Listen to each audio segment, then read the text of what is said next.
share our thoughts and dilemmas and to update you and to hear from you about our current steps that has been taken over the past 2 or 3 years or so with the participation of many of the people in the audience. And again, we have some specific dilemmas that we are dealing current days and nowadays, and we would like to hear your thought about it. We will start with במרפקים, חטיפים, ערימות בורקסים ושתייה קלה. כאלה אנחנו מפנקים. אז זהו, במשקאות קלים יש המון סוכר. ואנחנו כבר יודעים, צריכה מוגזמת של סוכר יכולה להוביל לסוכרת מסוג 2, להשמנת יתר, לכבד שומני ואפילו למחלות לב. 480 מיליון בני אדם בעולם חולים בסוכרת מסוג 2, ו-43% מהסוכר שאנחנו צורכים מגיע ממשקאות ממותקים. אתם קולטים? זה מטורף.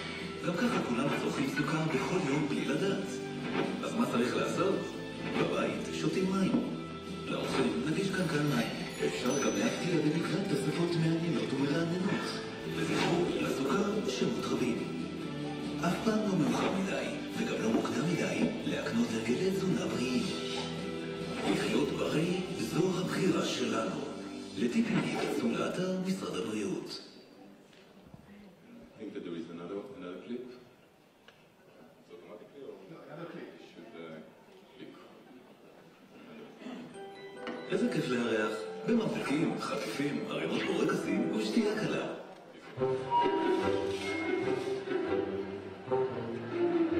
אמא, מה את עושה? יואבי! תראי, זה מלא סוכר. נכון, אתם פשוט אוהבים את זה. תחזירי אותי. ממי, כוכבים או חיות? לא זה ולא זה. אבא, זה אוכל מעובד. אבל קל להכין אותו? אז מי ישמור על הבריאות שלנו? גם זה לא, גם זה לא. בואו אחריי. מדקדקים אף בתנור ועושים לי את היום. טיפיות, רק תבחר.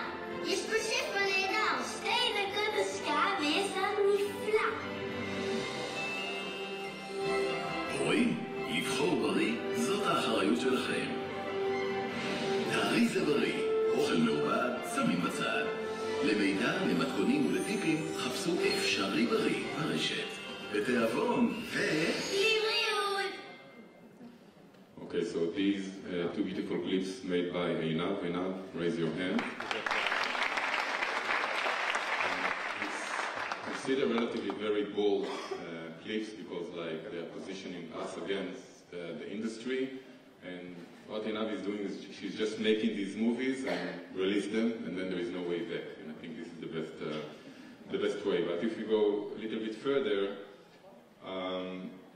it's nice and it generates public discourse around nutrition, but the second clip, it also creates some conflict between us and the public, because the public come to us and say that they got nothing else to eat. What do you want us to eat if there is no processed food? So what else can we eat? And this is part of the dilemmas that we have. But before we get to the details, I think you're in Jerusalem, and this is we are a few weeks before Passover. And from our point of view, what we are trying to do is like release the people from the enslavement of someone that is trying to control their minds and to dictate their choices. So many people come and tell us what you are trying to do, get out of my plate, and we are going to the other direction. We think that it's the other way around. And what we are trying to do is to make people free to make their own decisions. So this is the data about Israel. I think we are close to the average. In some areas we are worse. In some areas we are better. But if it's not good indicators, then it's not comfortable that you are not alone with the situation. And the trends are not good as well. And you can see, again, like in many other countries, that 50% of the adult population is either overweight or obesity.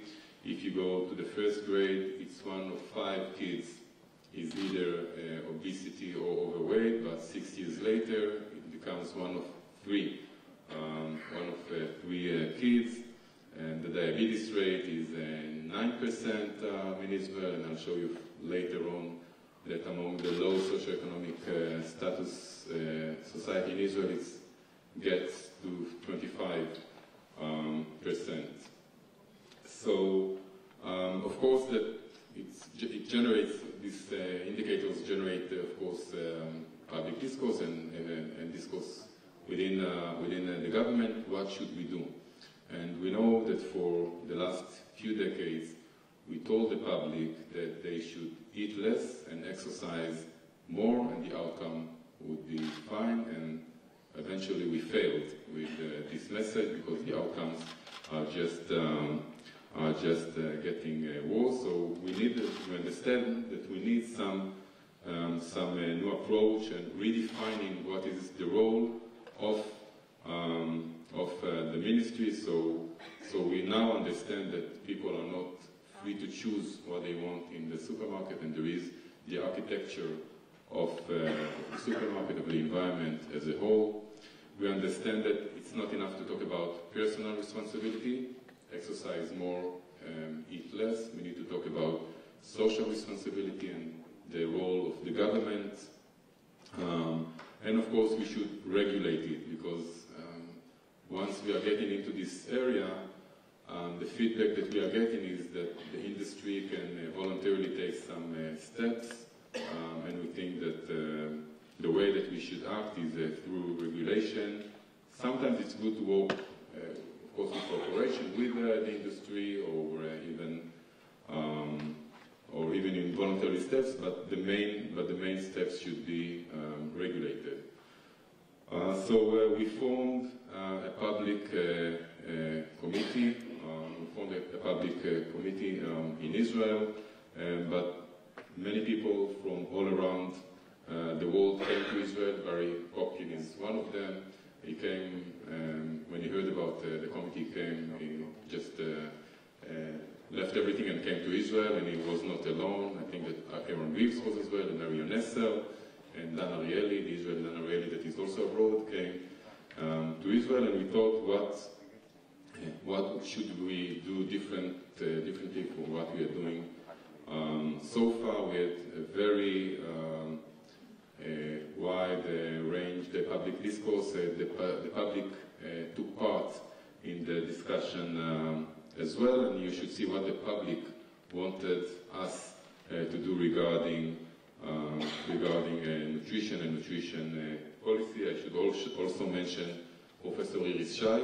I met Iris at the committee. She was a very bold and leading figure at the committee. Professor Itamar Grotto as well was the head then at the Public Health Services. Now he's Associate Director at the Ministry.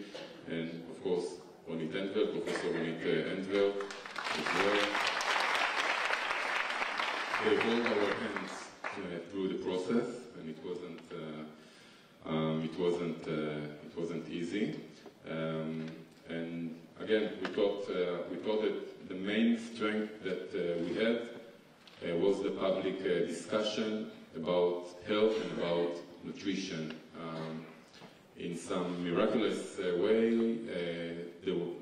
during the time of the committee, there was a very intensive discussion in Israel regarding nutrition, regarding the role of the government, regarding the role of the industry, and I think that this was one of the main reasons that we could make some changes. We leveraged this energy towards the change. So you know that they said that it takes a whole village to raise a child. It takes much more than a village to change public nutrition. And again, it's so complicated, and it composed from so many different parties within the government and the local authorities and the industry as well. There was also discussion whether we should or shouldn't let the industry take part in the process of the committee or in this conference.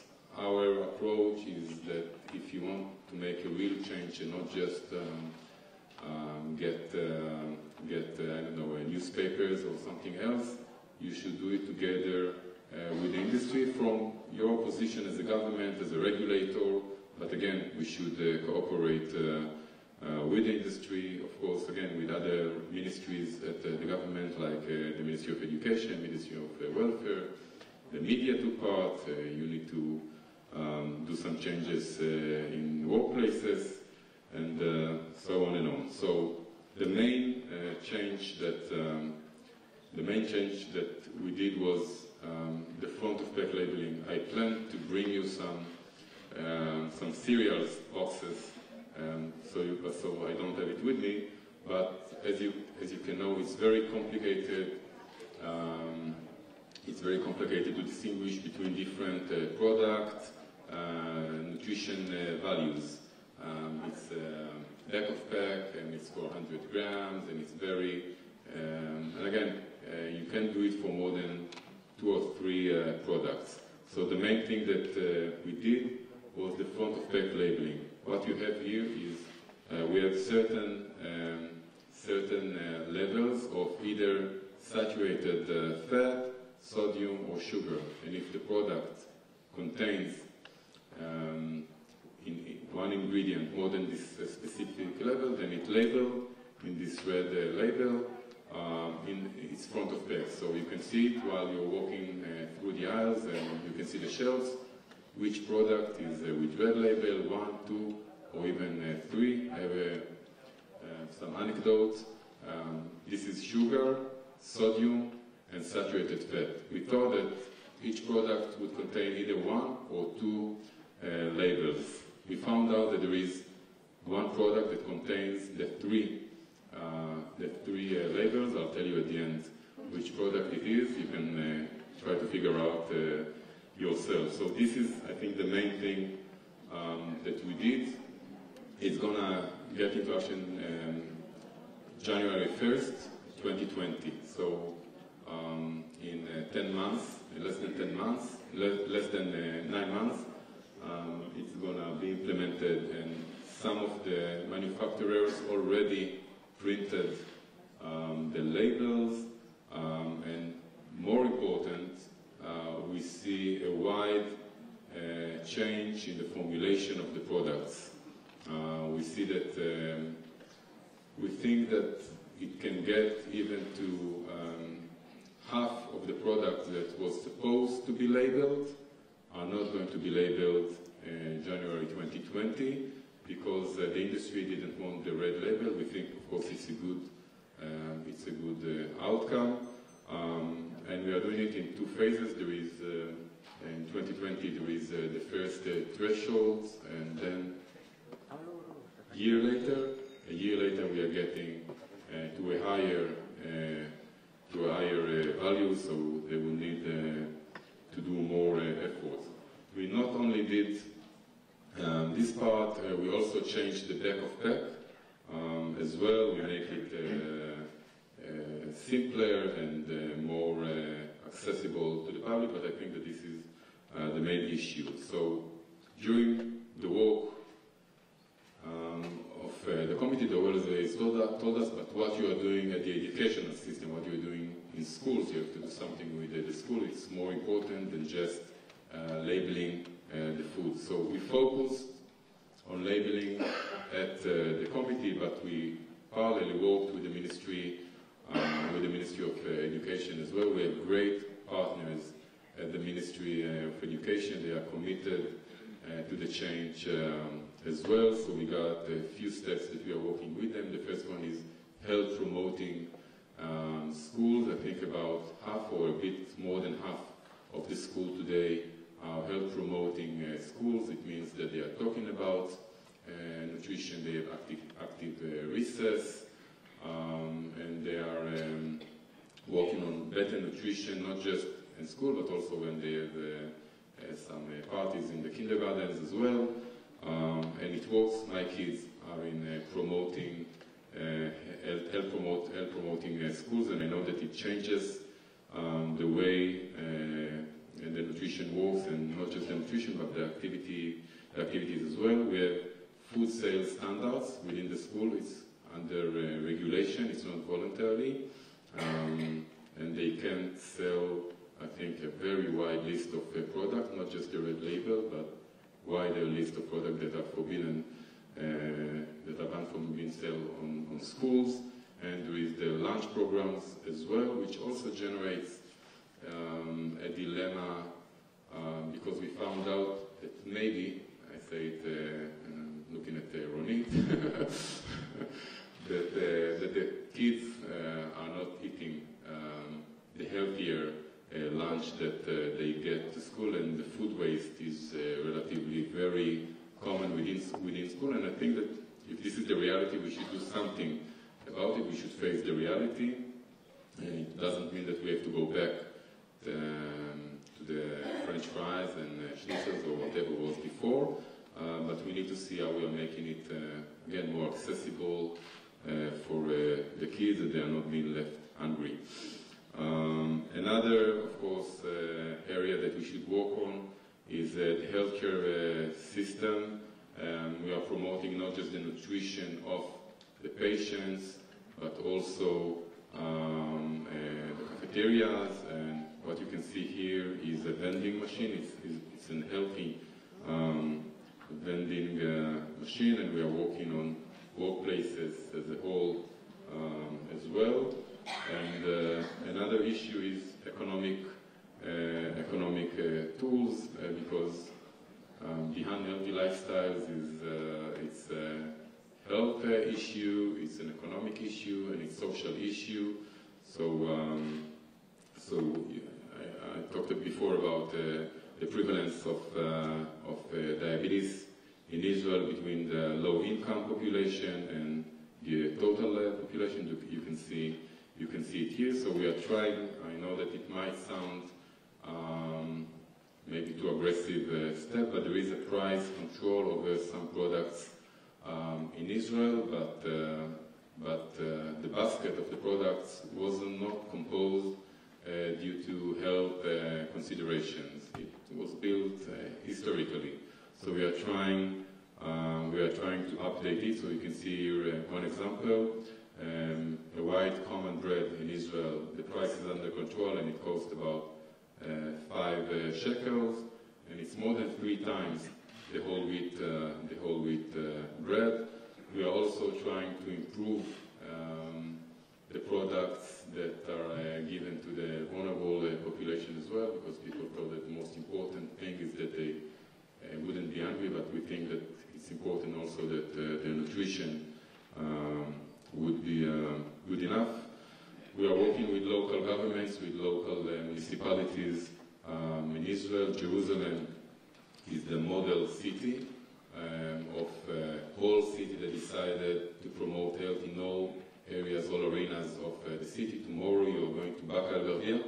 And you can see that where I think that the most crucial component, the key factor to success in local municipalities is local leadership, and you will see tomorrow, I think, both the mayor and the figure that is responsible for health promotion at Baka el-Garbia.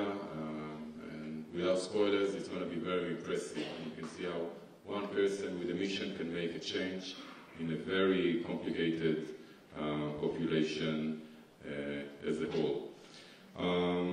So when we promoted the labels, the front of pack labeling, we had to prove, or we have to show the government and the public why it's something that the government should do, and of course that the industry told that it's a burden of costs for them. So together with Tel Aviv University, we had a survey research that will show that we are not just saving money, we are also going to save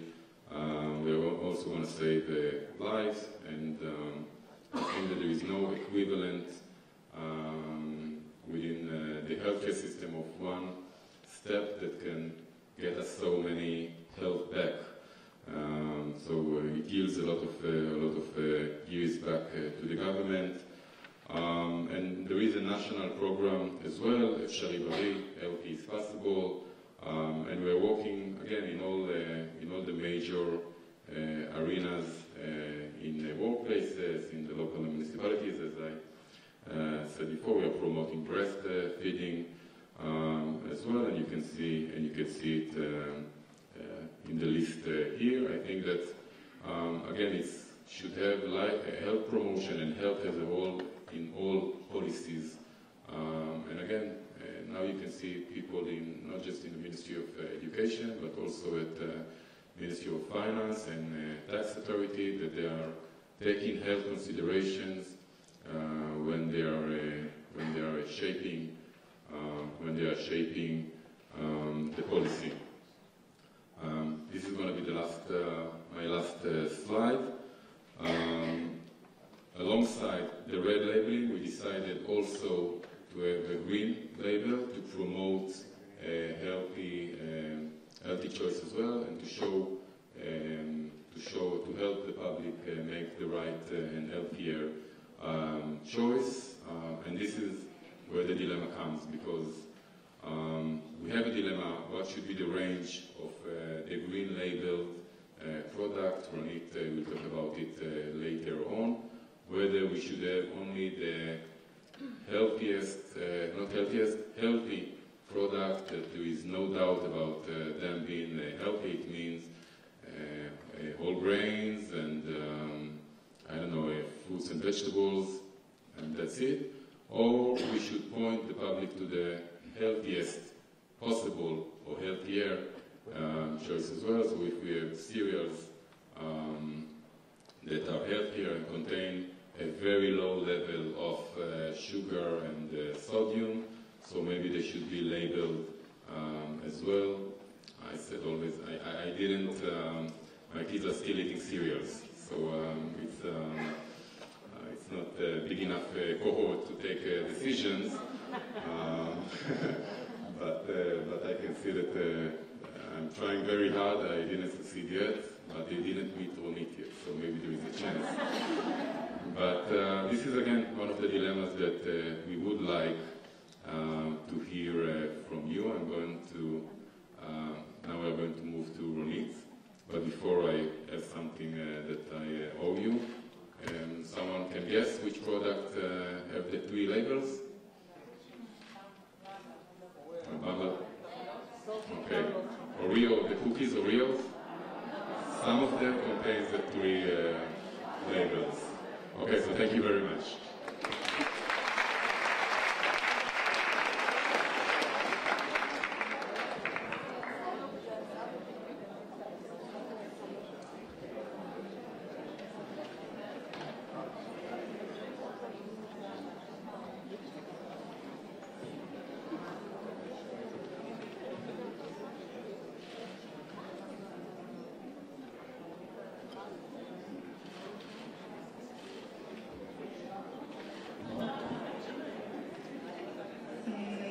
Good evening, friends and colleagues. I'm happy to be here, and really I'm quite excited. Thanks, Moshe, for your lecture and the help and the good backwind that I'm getting from the ministry and all the nutrition and the nutrition scientists in Israel. And I would like to share with you our thinking about the future of nutrition in Israel. And when we speak about the future of nutrition in Israel and how we should build the nutritional guidelines, we have to think wide. Because thinking backwards about what happened with nutrition guidelines, it used to be nutrients. What is the best nutrients we have? How to combine them together and have the best nutrition ever. And now we think about nutrition much wider. We think about its influence on disease, its influence on the environment, and its influence on the behavior of the population. And we must think as wide as possible when we deal with nutrition, because it's a wide influence area. And when we think about nutrition now, we think also about the sustainability of the nutrition that we eat grow, and all the food system that influence all the path of what happened with food all the way. If we want healthy nutrition, we have to think also about the biodiversity of the nutrition, the social aspect, the seasonality, the resources that we use, and of course, its health consideration. And the sustainable goals of the world now, mostly, if you think over, most of them are about nutrition. How we grow the vegetables, how we grow the fish, how we live in the environment that we live in. And if we want our nation to continue, if we want the earth to still continue, we have to think wisely about the nutrition that we eat, produce, and use.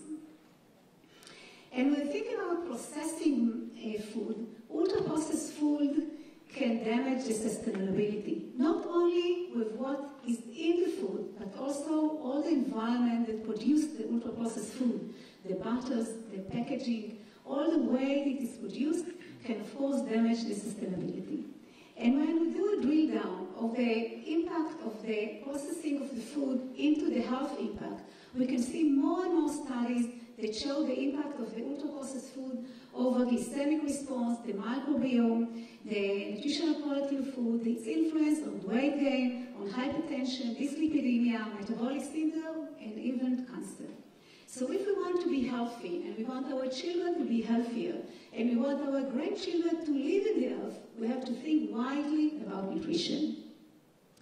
And we say another thing about processed food. When we think about nutrition and processed food, we should also think about the social aspect of using the processed food. When you used to eat beside the table, on a chair, with all the family around us, we eat differently. When we eat processed food, we eat them on the way, we eat beside the television, we eat while driving the car, we eat while walking in the street.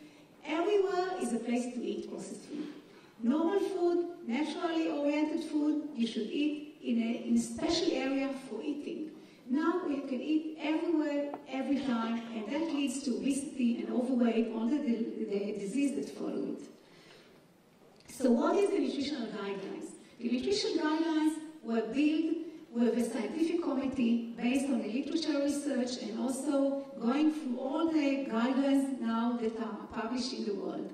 And it's based on the Mediterranean diet model, traditional eating habits, fresh, seasonal and local food, social and cultural aspects, and equity for nutrition for all. And we speak not only about a single food or a prescribed diet, but rather a general eating pattern. We speak about healthy population that should eat the Mediterranean kind of diet. Of course, people who suffer from disease has to go to nutritionists and get the precise nutrition guidelines and the precise nutrition that is suitable to themselves. But people who are healthy can eat the nutrition kind of diet, the Mediterranean kind of diet, which is suitable to most of the healthier people, if you can see it in most of the studies that are published lately. And we know, for example, from the Predimed study, that the Mediterranean diet can help with many diseases. Okay.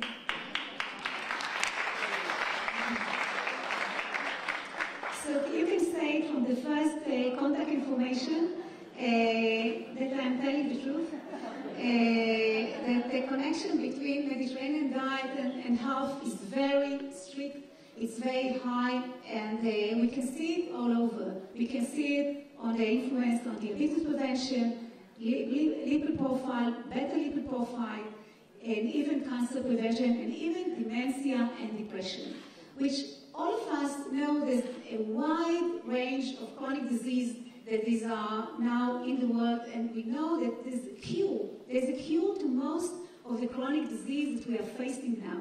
And the right nutrition, of course, and physical activity and not smoking can help eliminate most of the chronic disease that we are facing. And when we speak about food, we say the whole food is not only nutrients, it's the whole area of the food which is produced. The whole food and the whole meal is much more important than the ingredient in it. And of course, the nutrition behavior is critical and crucial if we don't want everybody to be obese.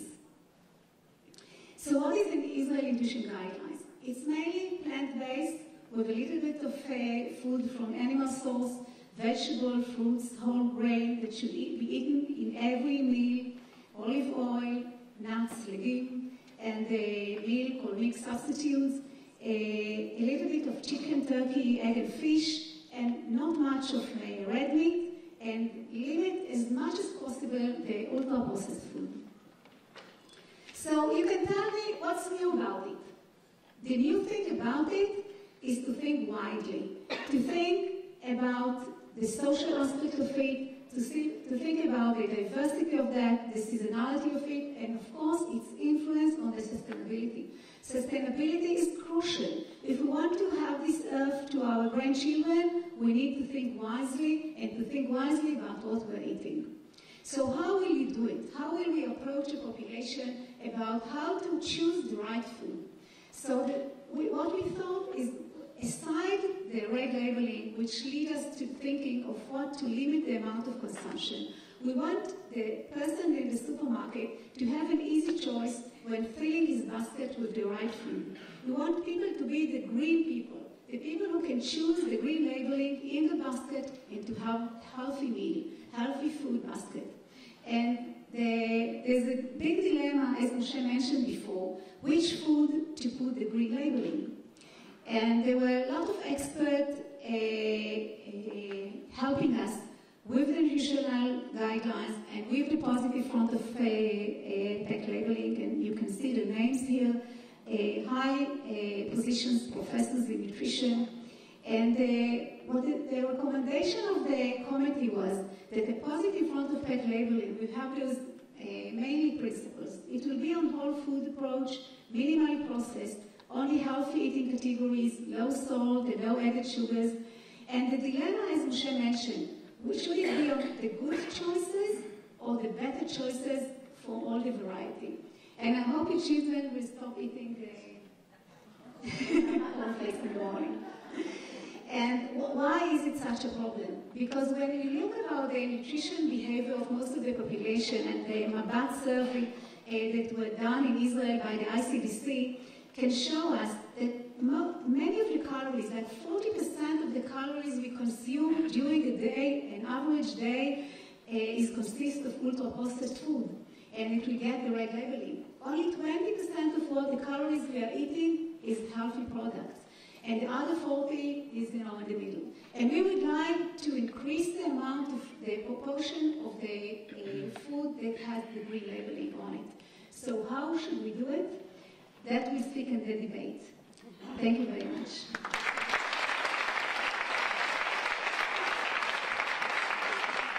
And instead of the cornflakes, I have some cheese that will get the green labeling, so you can see how it looks like.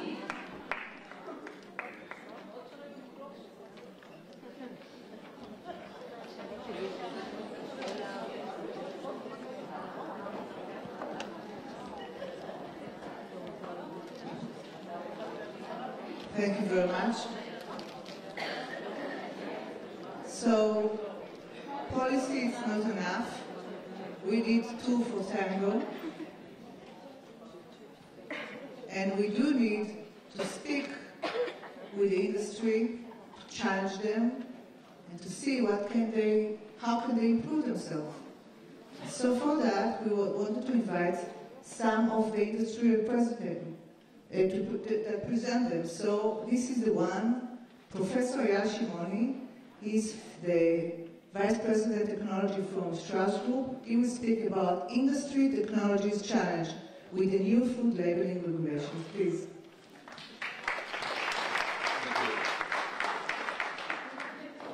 Good evening, everybody. It's kind of fun being here. So, guys, I was asked to represent the industry. And I thought how I'm going to tell the story to you.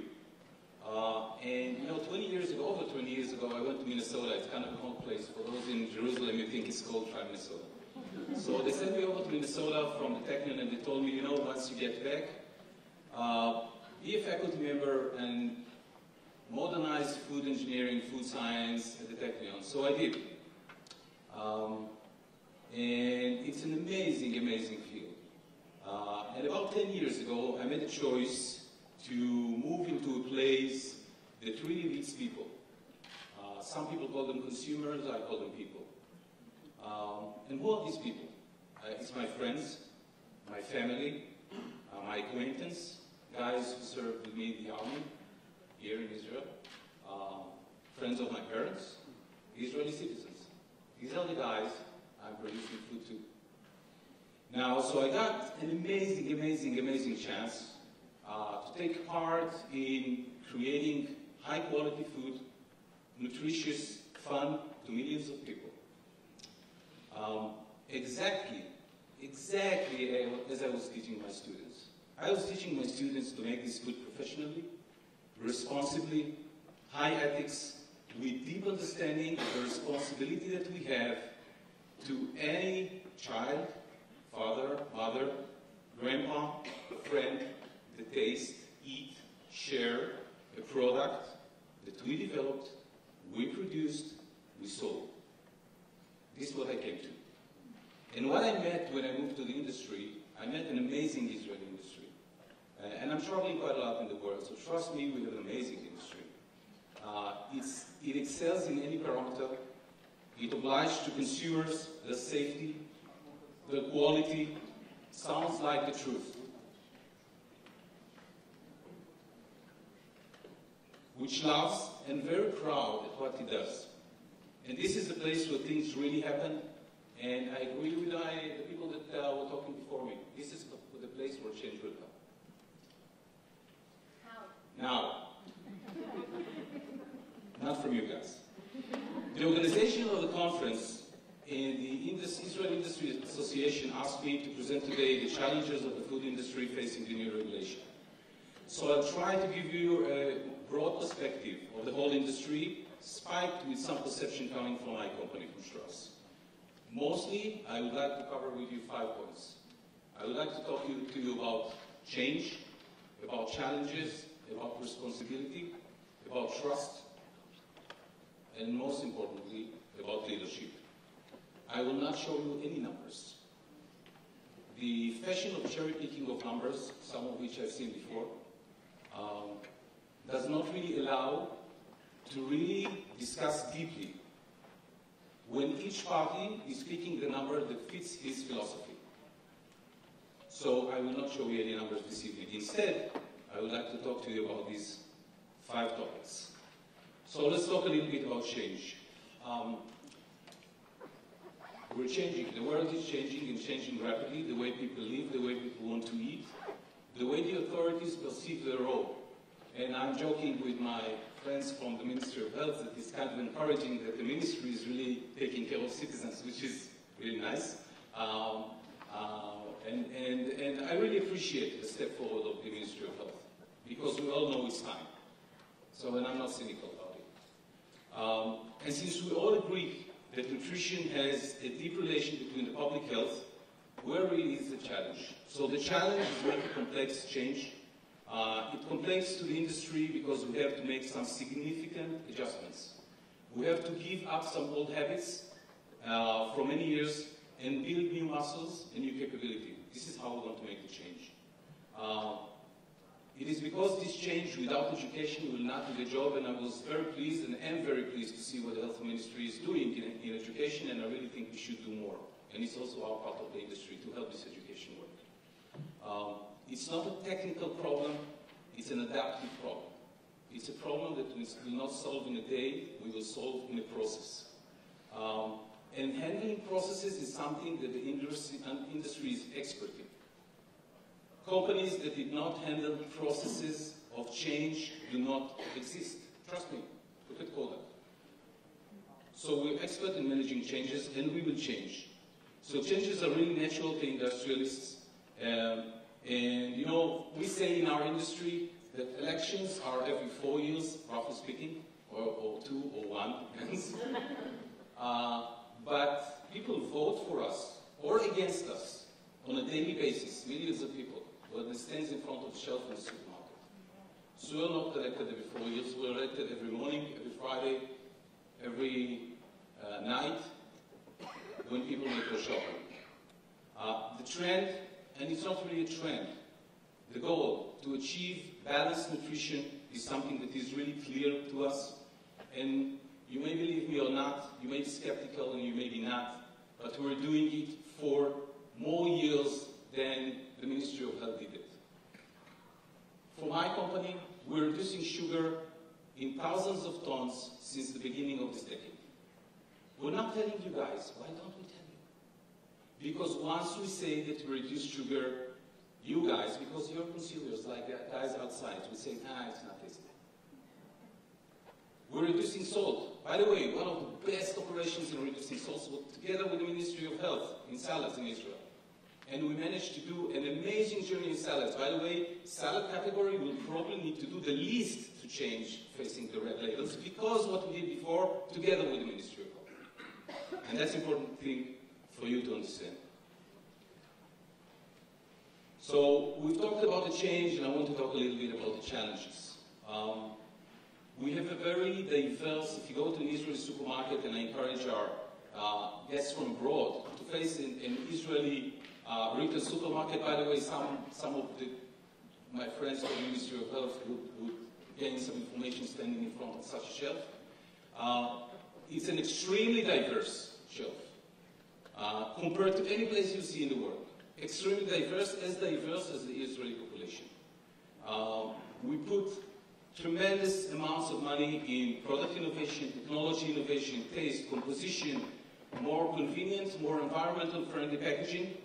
And if you look at these processes and if you understand a little bit industry, what it means to bring a new line, what it means to reformulate, you understand the cost not in money, the cost in time. So this is there's a need for a gradual process, one that will allow everybody to adopt, including the consumer. We've seen what happens when you serve the consumer with a product which has gone through a dramatic reduction in a single point, and I congratulate the Ministry of Health for doing the process gradually. I think this is the right thing to do. So we should go gradually, the way we go. As much as we are committed to make our products better, and we are, and we do, and we did, and we will, we need help. And the help that we need is help from the regulator, helping us approving alternatives. Alternatives that the Ministry of Health agrees that there are decent alternatives. To reduce salt, to reduce saturated fat, to reduce sugar. We also need a regulator and you guys to understand that, I'm standing on behalf of one of the leading companies in Israel. We can do that. We're a big company. We have technologists, we have dietitians, we have engineers, we have PhDs, we have labs. Most of the food industry are medium and small size manufacturers that have maybe one professional working with them. For them, it's an amazing effort. So my call is from here, help these guys. It's tough on them. We will manage. Small manufacturers are key. And if we want to also help economical flourishing of underprivileged populations and low-income populations, and we want to encourage economical competition in Israel, we need to encourage the small manufacturers. I would like to talk a little bit about responsibility. As said before, we need healthy consumers. Surprise, surprise. We want higher life expectancy. Healthy consumers, higher life expectancy is healthy economy. Healthy economy is good for companies. I'm not coming with flowers. I'm not coming with butterflies. This is the simple truth. Healthy economies, healthy economies is good for industry. The trust of the public in us, in the food manufacturers, is the basis for our strength. So if a change should come, it should come only together with us. And if you look at real changes, deep changes, long-term changes, is only when coalitions stood up together. Industry, government, public, all together, taking up a challenge and facing it. It's tough, it's not easy, it's costly, it's not the easy way, but that's the way to do it. And for us, it's really important to say also that part of healthy lifestyle is also the part of fun. And I will say a few words about that. The fun is also part, as long as it is consumed responsibly, and only related to that before. So it's important also to be part of our conversation. And if we talk about responsibility, there's one point which is really important to me to mention. You know, above all, it's the words that we choose. I met an inspiring woman today, the chair and the owner of Lowe's, Ms. Burrow. And she talked about the importance of word, the single word that you use. What term you use to describe what. Think about the big, huge difference people have, not consumers, not citizens, not scientists, not officials, people. Think about the importance of the difference and the huge difference between healthy food or healthy and unhealthy product to balanced nutrition. Think about it. Think about what does it mean to say this product is not good, to say industrialized food, the terms used in Israel. If I truly understand what you're trying to say here, then the choice of the words is poor. Because when I ask my mother, she understands it completely different. She's 83, she's wise and healthy. So let's talk a little bit about trust. Even if we do everything the right way, it's all about trust. To win the trust, we need all the time to improve and bring better value to our consumers. And the value to consumers is changing. They want healthier, better, more balanced products, more balanced nutrition, healthy nutritional profile. So the preference of the consumer is changing, and we have to change. We don't have any choice. It's as simple as that. And sometimes, not always, sometimes, it seems that the Ministry of Health looks at the industry as some kind of an enemy. And I'm telling you, the real thing is to work together. And excuse me, my distinguished fellow scientists, I've been to the Technion, I was a scientist, I'm now from the industry, I'm a vet. So excuse me, my fellow scientists, I would like to give one comment about science. What does a consumer understand from a single scientific publication out of the sequence of knowledge, scientific knowledge that has been produced, which has been published today in the morning as a headline in a newspaper? What would it really mean to his life? Does this really reflect the understanding of the scientific community globally? One question. How do we handle the discussion about personalized nutrition, personalized medicine, and one size, one nutrition fits all? The question would be interesting to get an answer. Recently, we see the campaign of the Ministry of Health. We've seen it before. I mean, it's not recently, about like 15 minutes ago, 20. Talking about processed food, ultra-processed food, and actually, for consumers, they don't understand the jargon. For consumers, they understand why they told you we don't know what to eat. Because now they think everything in the package is bad. And trust me, guys, we know people. Because it's our job to sell to people. So we know people well. And they don't understand this jargon. The only place in this country where a consumer really knows what's in his food is in a packaged product because of regulation. Legally, obviously, legally marked. Not when he eats out of home. Not even in the Shabbat dinner. When he eats great food, he's grain cooked. And you know grannies in Israel, they put oil just as much as you need, you know. And just a little bit salt, you know, because it's recipe. They don't give you a recipe. How much sugar should they put? Just as much as you need. No chance you know what you eat over Shabbat dinner. Only in packaged food. So, and also, I tried to remember when was the last time I swabbed the counter of my kitchen for pathogens. I never did. But products coming out of our factory being checked every 2.5 minutes. For pathogens, for contaminations, for toxins. Think about it. The selection of the words and the type of discussion we're having out there in the media, not in this room, make the consumer to turn back on all of us, and take its information from alternative sources, like alternative medicine. So we asked the popular journals. He looks for his neighbor, a friend of, someone who knows. Think about it.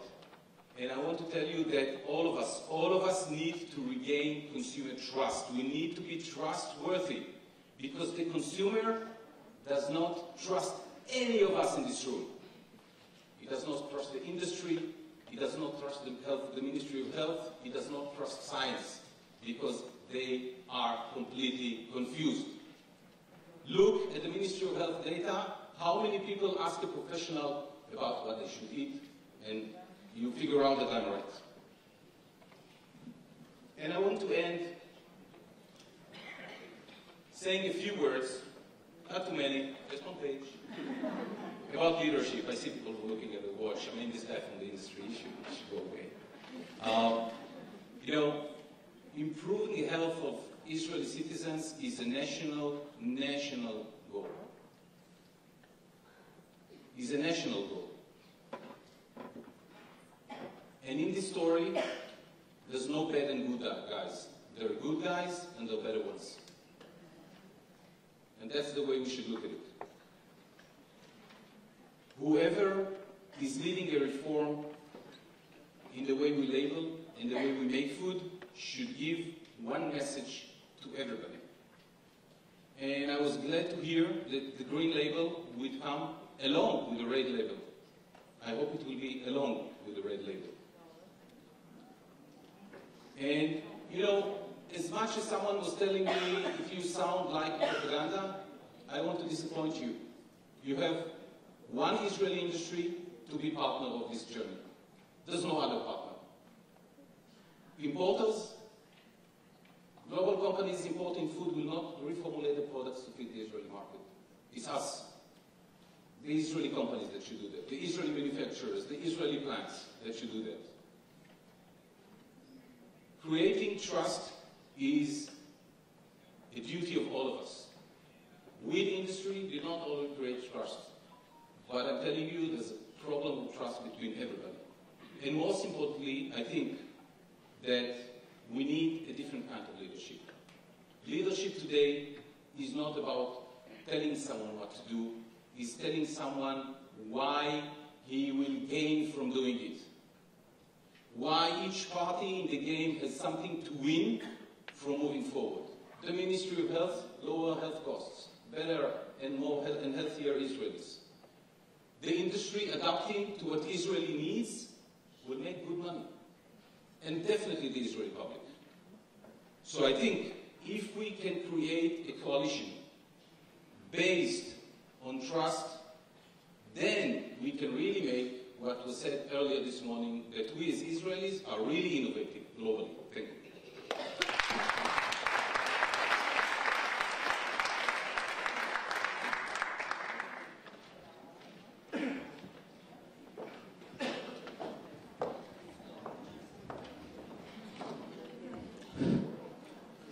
Okay, we'll continue with this whole debate later on. Now we'll move to the main dish. We'd like to invite here, this is our privilege to invite Professor Walter Willett. Walter Willett is a professor of epidemiology and nutrition in Howard School of Public Health.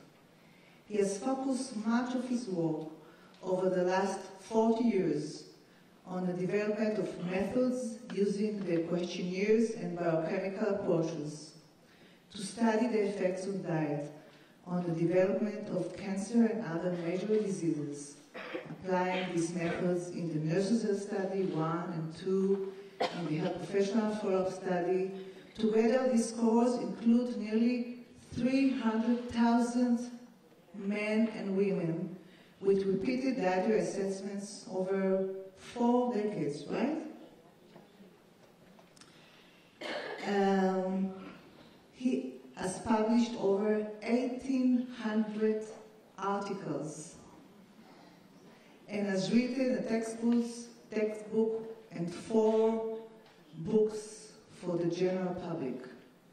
He's the most cited nutritionist internationally, and is among the 5 most cited person in all fields of science.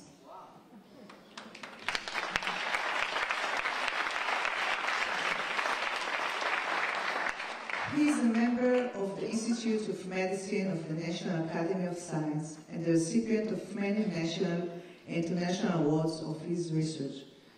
And beyond this text, I would like to tell you a few more things. He bikes every day to work, in summer and winter.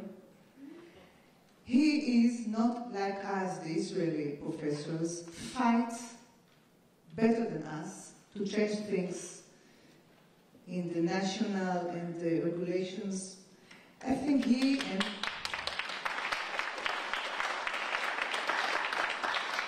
the scientists in Harvard are fighters, and we have 3 of them here.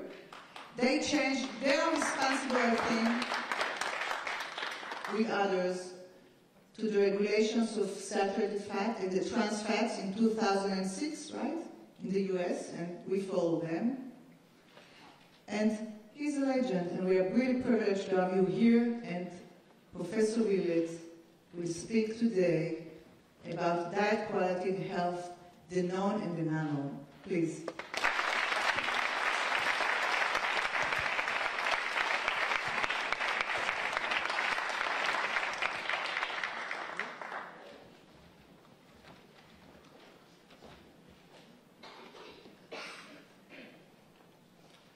Thank you very much, Iris.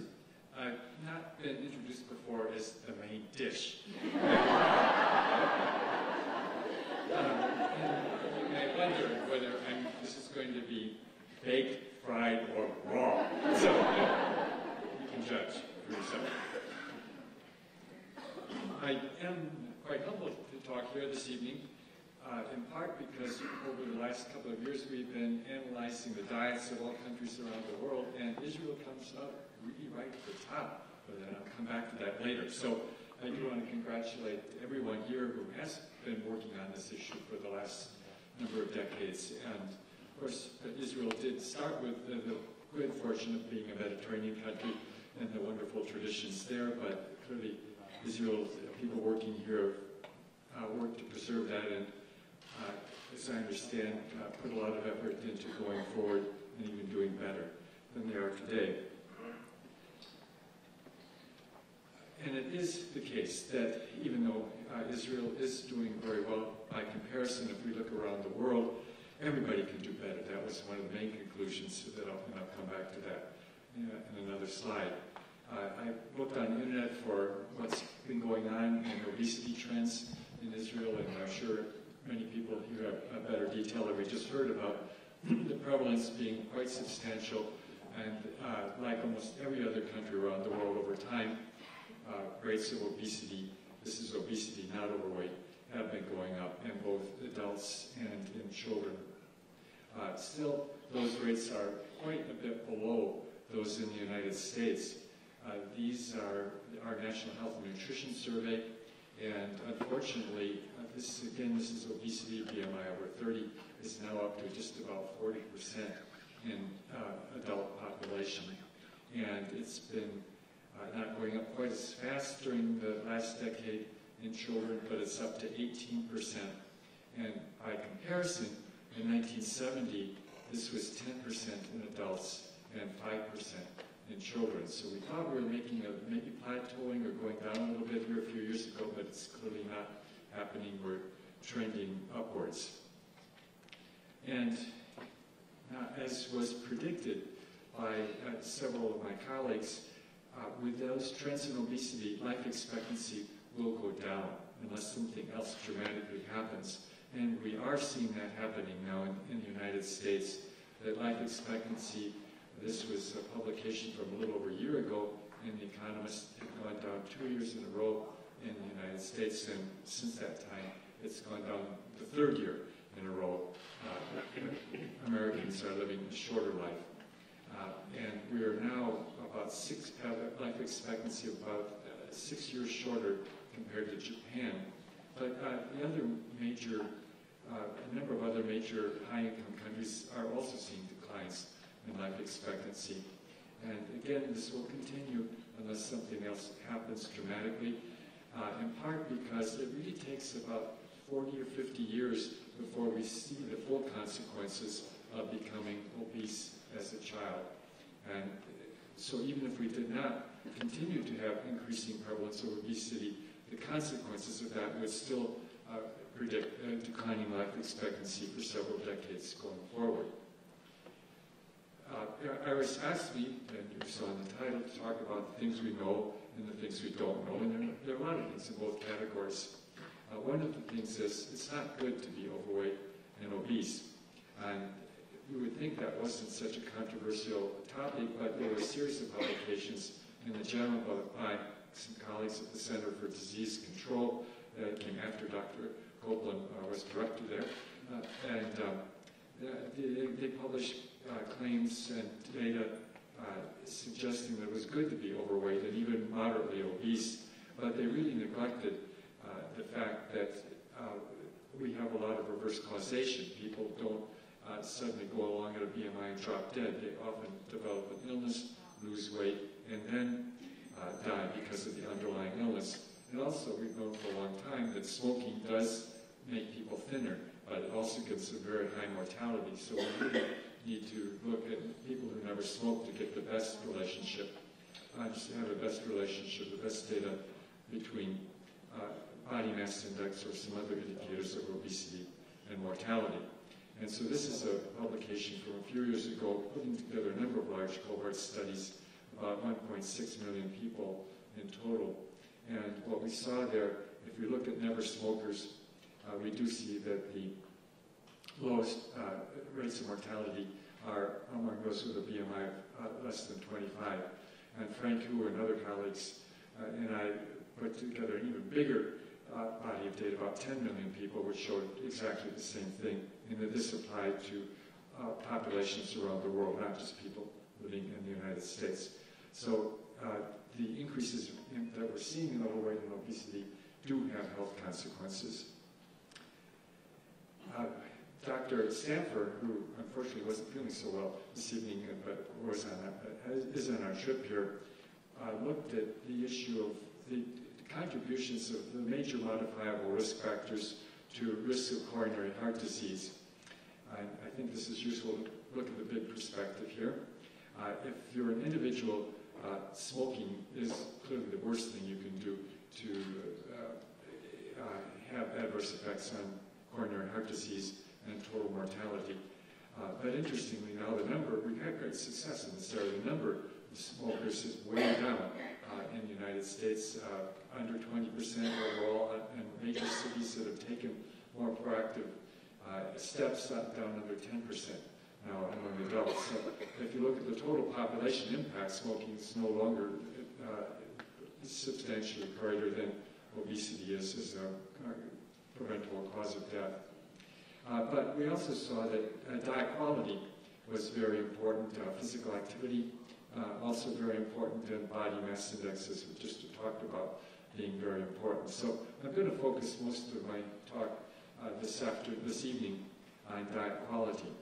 And one of the things we've come to understand is that it's not a totally separate issue from body mass index, because overweight and obesity are partly a function of diet quality. It's more than just calories.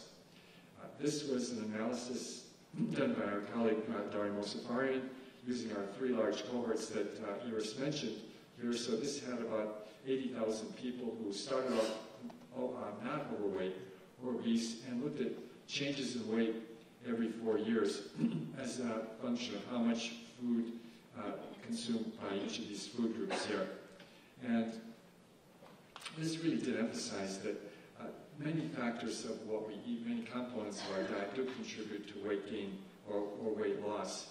As you might expect, foods like chips and potatoes and other forms, processed meats, unprocessed meats, butter, sweets and desserts, refined grains are all related to more weight gain. And other foods like vegetables, nuts, whole grains, fruits, yogurt were related to less weight gain. But by far the worst single food was sugar-sweetened beverages. I should point out that these are based on changes in weight per serving per day, and the problem is that the average American has multiple servings of sugar-sweetened beverages, and low-income Americans have 3 servings a day on average of sugar-sweetened beverages. So that's why this is the #1 food, but it's just one of multiple factors that influence our weight change over time. And what's interesting is we here looked at specific foods, but if you look at these foods, they do actually really describe the traditional Mediterranean diet. And fortunately, Dr. Shai has done what I'm not just showing this here, I show this all the time, is I think the single best is randomized trial looking at diet and weight change over time. One of the reasons is that this trial went on 2 years, and shorter-term trials we've come to understand can be misleading. You can see what happened just by 6 months. Many of these changes were not maintained if we went over even up to 1 year. But what this showed was that the Mediterranean diet was most effective here, along with a lower carbohydrate diet. But what was really important is that Dr. Shire and her colleagues followed these groups on for another 4 years, and the Mediterranean diet group successfully maintained that weight, and that's really what's most important. It's not what we just do in a year or two, but what we do in the long run.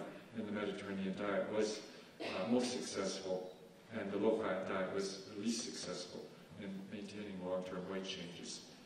That's one study. We've recently done pulled a meta-analysis of over exactly 53 studies, and it basically conveyed that same message, that the low-fat diets were the least successful in maintaining weight loss over time. So then I'm going to move on and talk about the diet quality again. And one basic issue is what is the evidence that we should rely upon? Classically, people would say we need randomized trials, but randomized trials are not really applicable to most of the things we deal with in public health. For example, occupational hazards, environmental hazards, long-term effects, complications of medications. You look at efficacy in short-term trials, but not the long-term consequences. And it's very difficult to conduct randomized trials of most exposures that we have, in particular diet, if we're looking at long-term consequences of cancer and cardiovascular disease that might not show up for decades down the road. Occasionally we can do successful randomized trials, but it's usually impossible for multiple reasons that I think are obvious to most people. So if we can't do randomized trials, then what will we need to rely upon for making decisions? And I think this is not atypical for public health people that in our epidemiology, that usually what we attempt to do is look at the weight of, or the totality of all the evidence, ideally combinations of different kinds of evidence. And I think that in general, what we'll usually have as the best available evidence are multiple, consistent, prospective studies looking at health outcomes like cancer, cardiovascular disease, and combined with randomized trials looking at intermediate endpoints, controlled feeding studies, where we study a few dozen people for a few weeks and say look at risk factors like blood cholesterol or blood pressure. And if you have consistent evidence from those two forms of studies, those two types of studies, that can usually make a strong case reach a high level of certainty. In a few situations, we can incorporate randomization, Mendelian randomization, looking at genetic surrogates of environmental exposures. Occasionally, we'll have strong enough animal models that combined with prospective studies can lead us to a high level of certainty, but in general, our animal models are not too reliable for diet. And sometimes, and I'll give an example later, the combination of prospective studies plus pharmaceutical randomized trials, where you can randomize people to pill or placebo, sometimes that combination can add important evidence. So that's a little background. What are we going to look at in terms of data? And I'm not going to summarize everything here tonight. There are thousands of studies, but I'll try to give touch on a few highlights that I think are most important in assessing diet quality. So first of all, or secondly, then, how do we measure diet quality? And that's a challenge.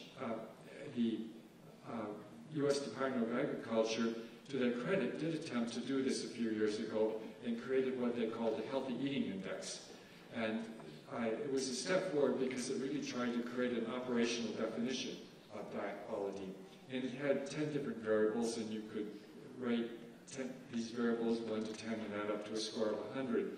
But when we looked at the components of diet quality, it really was not consistent with what we were seeing in the long-term epidemiologic studies or controlled feeding studies. Basically, it was emphasizing low fat as the primary objective, and really focused on getting total all types of fat out of the diet. And it didn't make much distinction between whole grains and refined grains. It was really not consistent with what was evolving in the epidemiologic world. So we decided to create the Alternative Healthy Eating Index, and Margaret Kellis, who's here with us on this trip, actually worked on this for a doctoral thesis and helped us create the Alternative Healthy Eating Index. So these are the variables that went into it. These are familiar to most people: fruits, vegetables, whole grains, sugar-sweetened beverages, nuts and legumes, red and processed meat, trans fat, long-chain and omega-3 fatty acids, other polyunsaturated fat, that's going to be N6 fatty acids, sodium, and alcohol. So I'm going to talk briefly about a few of these specific components and where we stand and why I think these are components that we really should look at when we're assessing diet quality. And I'll just point out that we did, out of those 11 components, had thresholds and criteria for amounts each day, and people were scored 0 to 10 on each of those, so our total score would add up to 110. The alcohol is obviously optional, so in some situations we thought it not appropriate to include alcohol there and scored it 0 to 100. So this is Margie's paper when it was part of her thesis back in 2000, and we did show in our large cohort studies when we scored the diets of each of the individuals and then looked at the health outcomes over the next 8 years, there was a clear inverse relationship between their healthy eating, alternative healthy eating index score, which is what this should say, and the risk of major chronic disease. When we used the USDA healthy eating index, there was no relationship between having a high score on that and health outcomes, which is really it was not what you want from a healthy eating index if it didn't predict health outcomes. So we updated that 10 years later.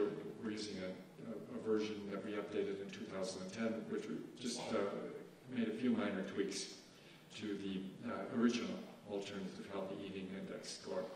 And that's been really useful to have in many applications. This is a paper that's coming out sometime this month in the Journal of Nutrition. But we use this as part of our Lancet review to look at the consequences, health consequences, if everyone adopted what we defined as a healthy diet.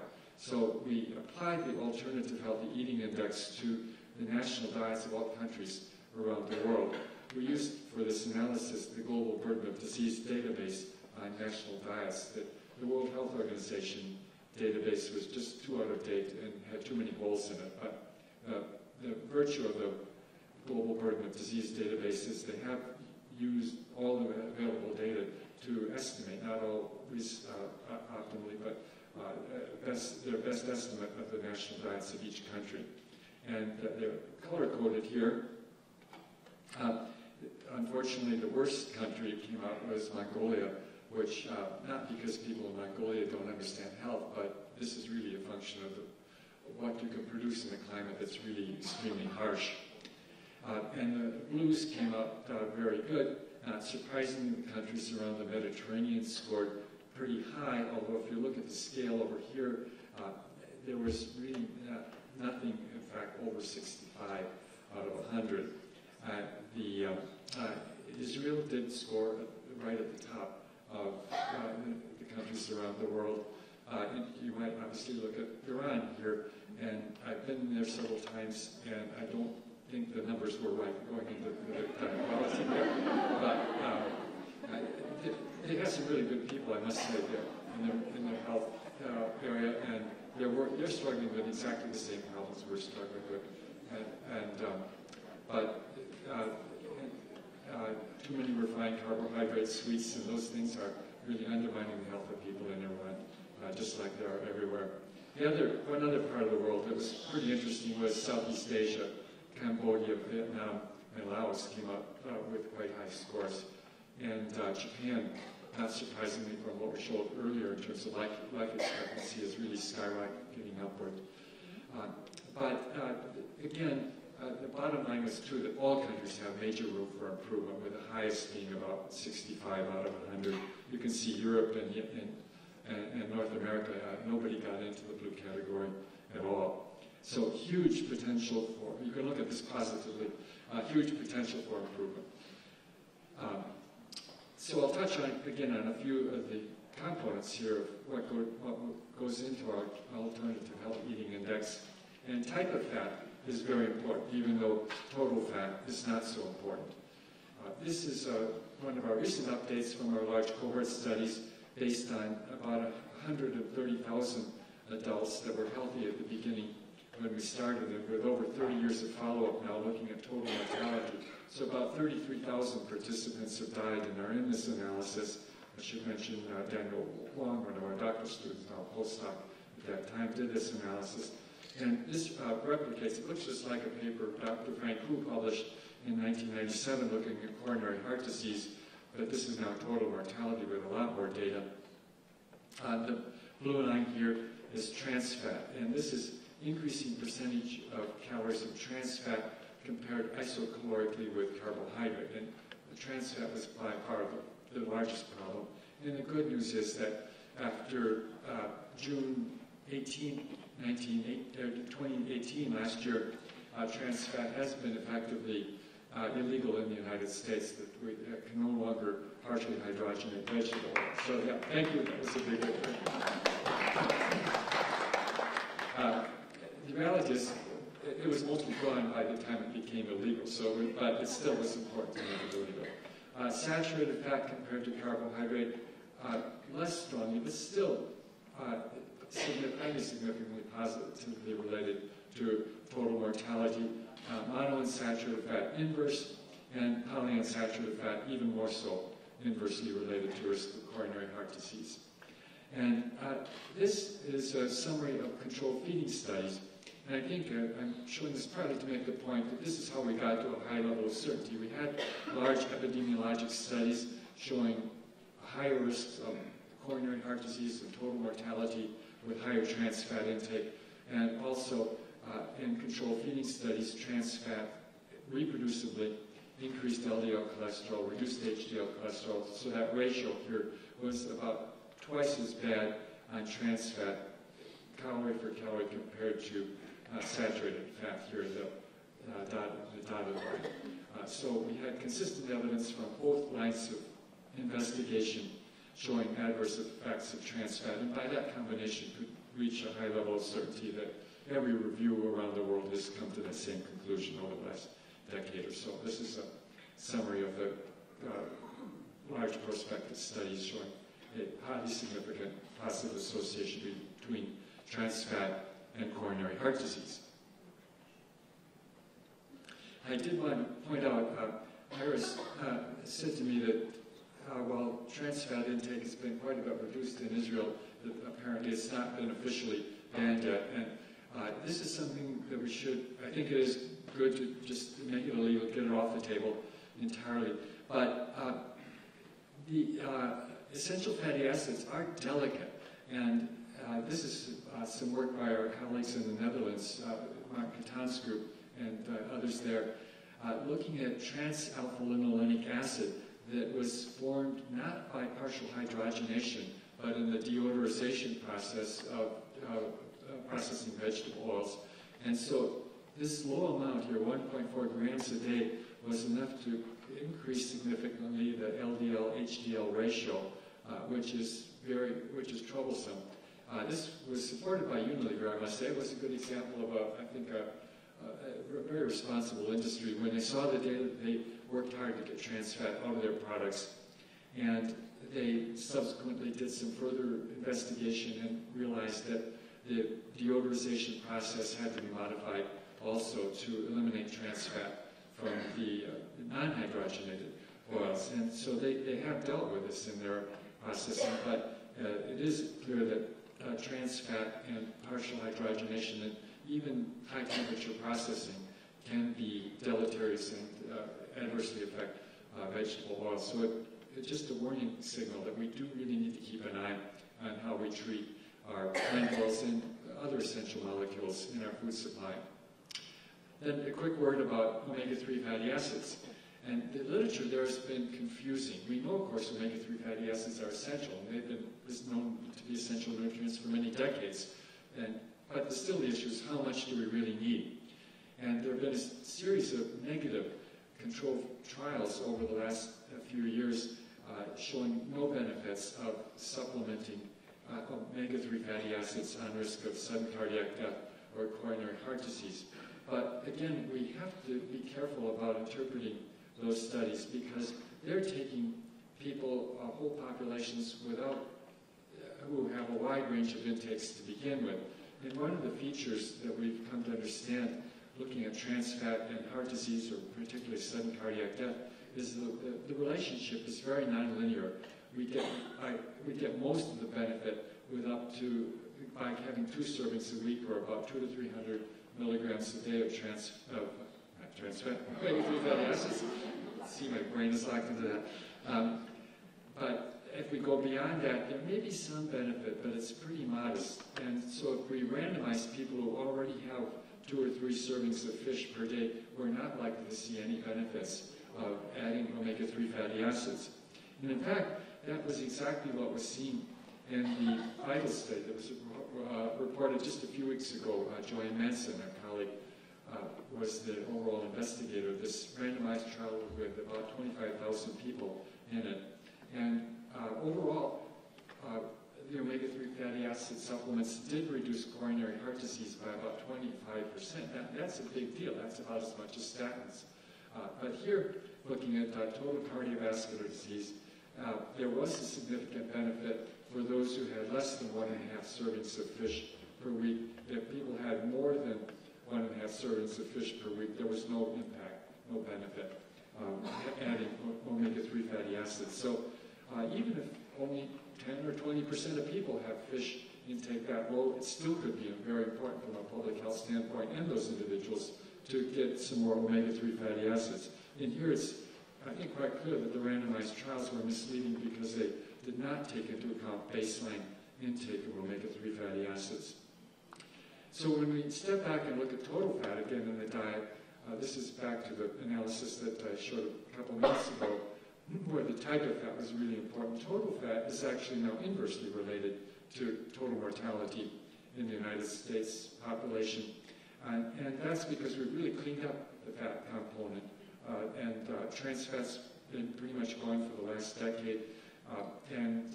We're eating, for the most part, pretty healthy oils and fats in the diet.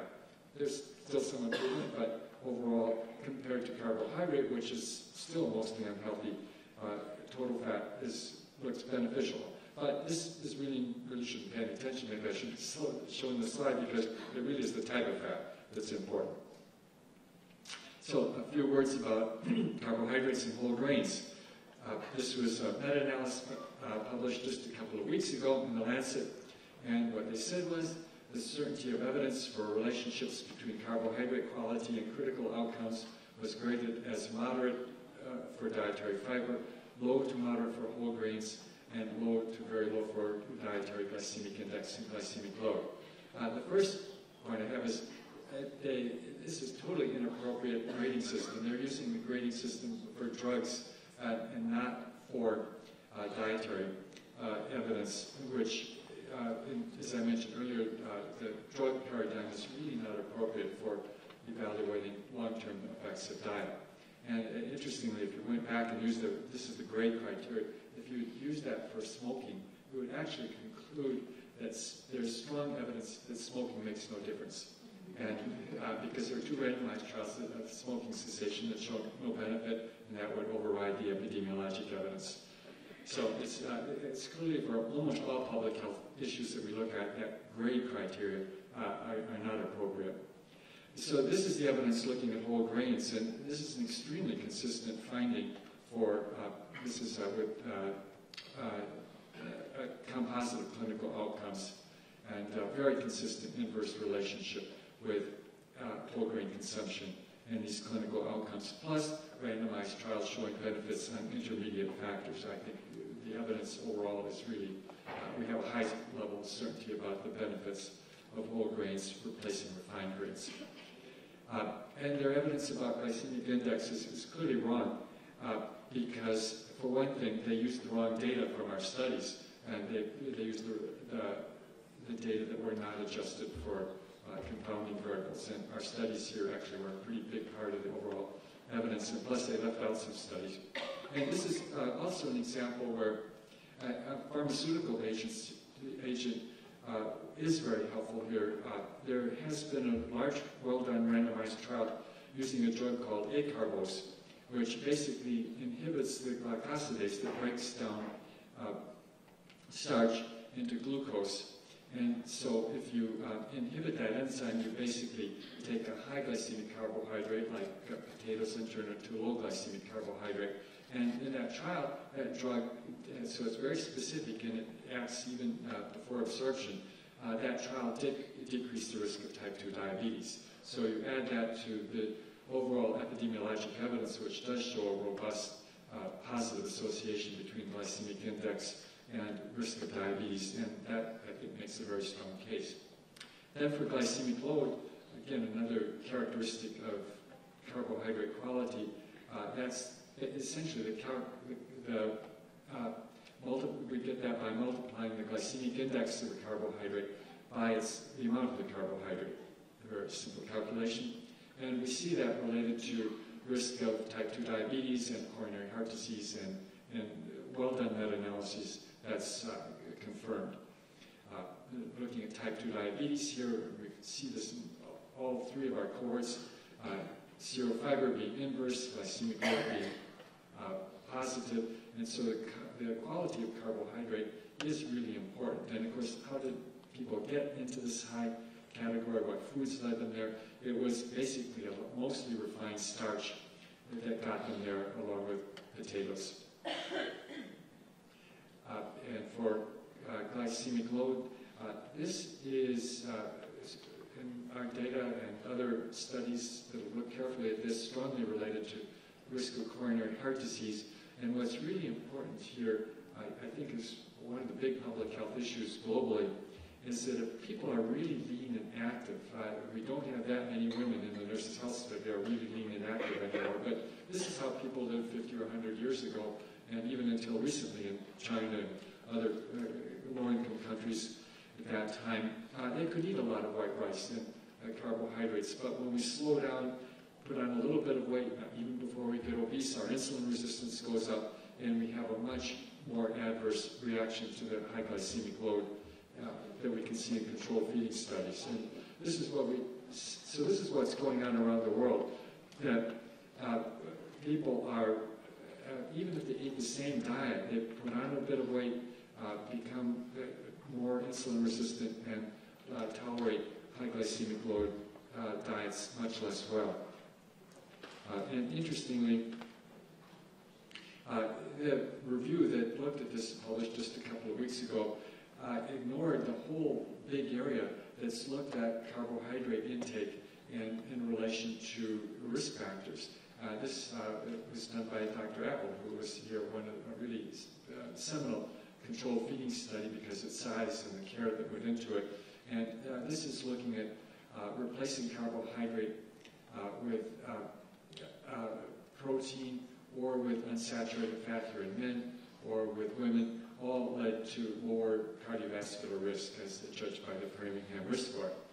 So the carbohydrate it's overall is related to a more adverse metabolic risk, and when we look at relationship with coronary heart disease expressed as a glycemic load, we see adverse outcomes as well. Maybe I don't need to really talk about this next slide here on sugar-sweetened beverages, because that great video at the beginning said everything I want to say. I can hardly compete with that. But we do know that sugar-sweetened beverages are a very serious issue. This is a meta-analysis looking at weight gain in children, but also it's not just weight gain. We also see very clear relationship with type 2 diabetes as the outcome, as you would expect by the metabolic consequences of sugar-sweetened beverage consumption. And this is from the Nurses' Health Study, the first study really to look at this. Almost twofold increase in risk with one or more servings per day. That's been confirmed in meta-analyses as well.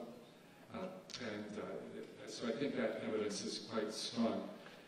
And we published this paper just last week looking at sugar-sweetened beverages in relation to total mortality. And again, this was quite a large analysis here, including 36,000 deaths in our pooled cohort data, and a very clear dose-response relationship between sugar-sweetened beverage consumption and risk of total mortality. One of the big debates has been whether artificially sweetened beverages are just as bad as our sugar-sweetened beverages. The metabolic, we really do not see the same adverse metabolic consequences with artificially sweetened beverages, and consistent with that, we did not see the same relationship with total mortality or with diabetes risk. Not that I think artificially sweetened beverages are the best choice. Water is, as was shown in the video, but for some people who are really having a hard time getting off of sugar-sweetened beverages, I make the analogy to a nicotine patch. They're not, we don't want everybody walking around with nicotine patches, but if we can help some people get off of the real thing, it's going to be a better choice. Interestingly, this blip up here with the highest amount of artificially sweetened beverages, when we dug down more deeply, it was only people who had 4 more servings a day, and only for women. So I don't know if that little blip in the data point is real, but clearly they're not as bad as the real thing. Then a few words about red meat. And this is very important, both for health and environmental consequences. There was a paper in the American Journal of Clinical Nutrition about 2 years ago which claimed that there was no adverse effect of red meat on cardiovascular risk factors. But there was a couple of problems with that analysis, and one of the most important and fundamental one was that they really didn't compare it with specific control groups. And if you're ever designing a randomized trial, you want to usually pay more attention to the control group than you do to what your intervention is, because the outcome will depend highly on what the comparison group is. And in this meta-analysis, everything was thrown together. And so we've essentially updated that meta-analysis and stratified by the comparison group. And not surprisingly, if you compare red meat to high-quality plant proteins such as legumes, soy, and nuts, then red meat does increase LDL cholesterol.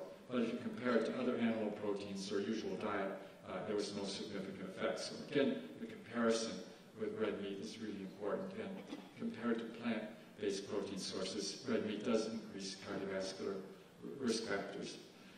And again, in the epidemiologic analysis, the comparison is really critical. This is looking at major protein sources in relation to total mortality.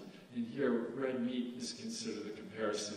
And compared to red meat serving for serving, there's lower risk, especially with the plant-based protein sources like nuts and legumes, but also basically for all other protein sources as well.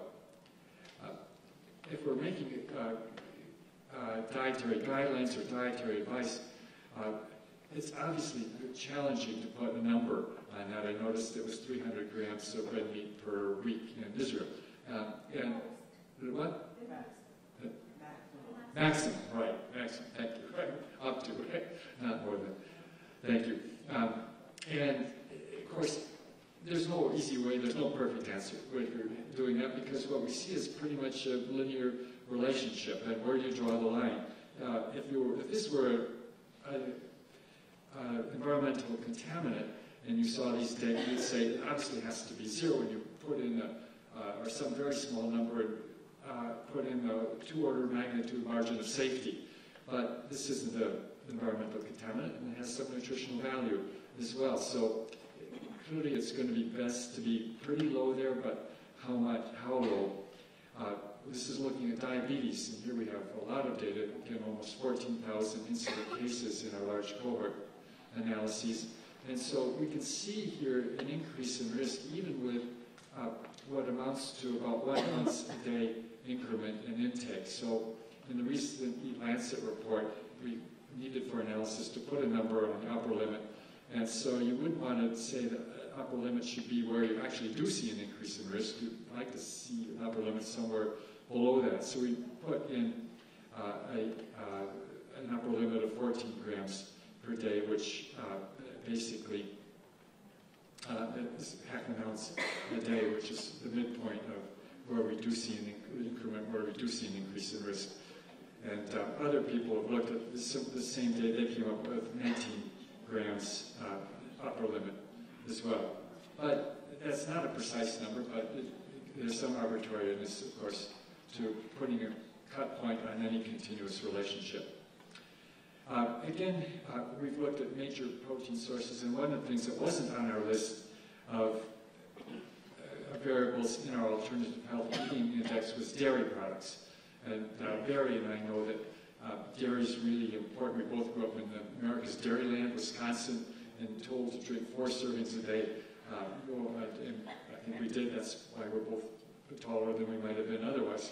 But this is recent analysis we did looking again at major protein sources and total mortality in our cohorts.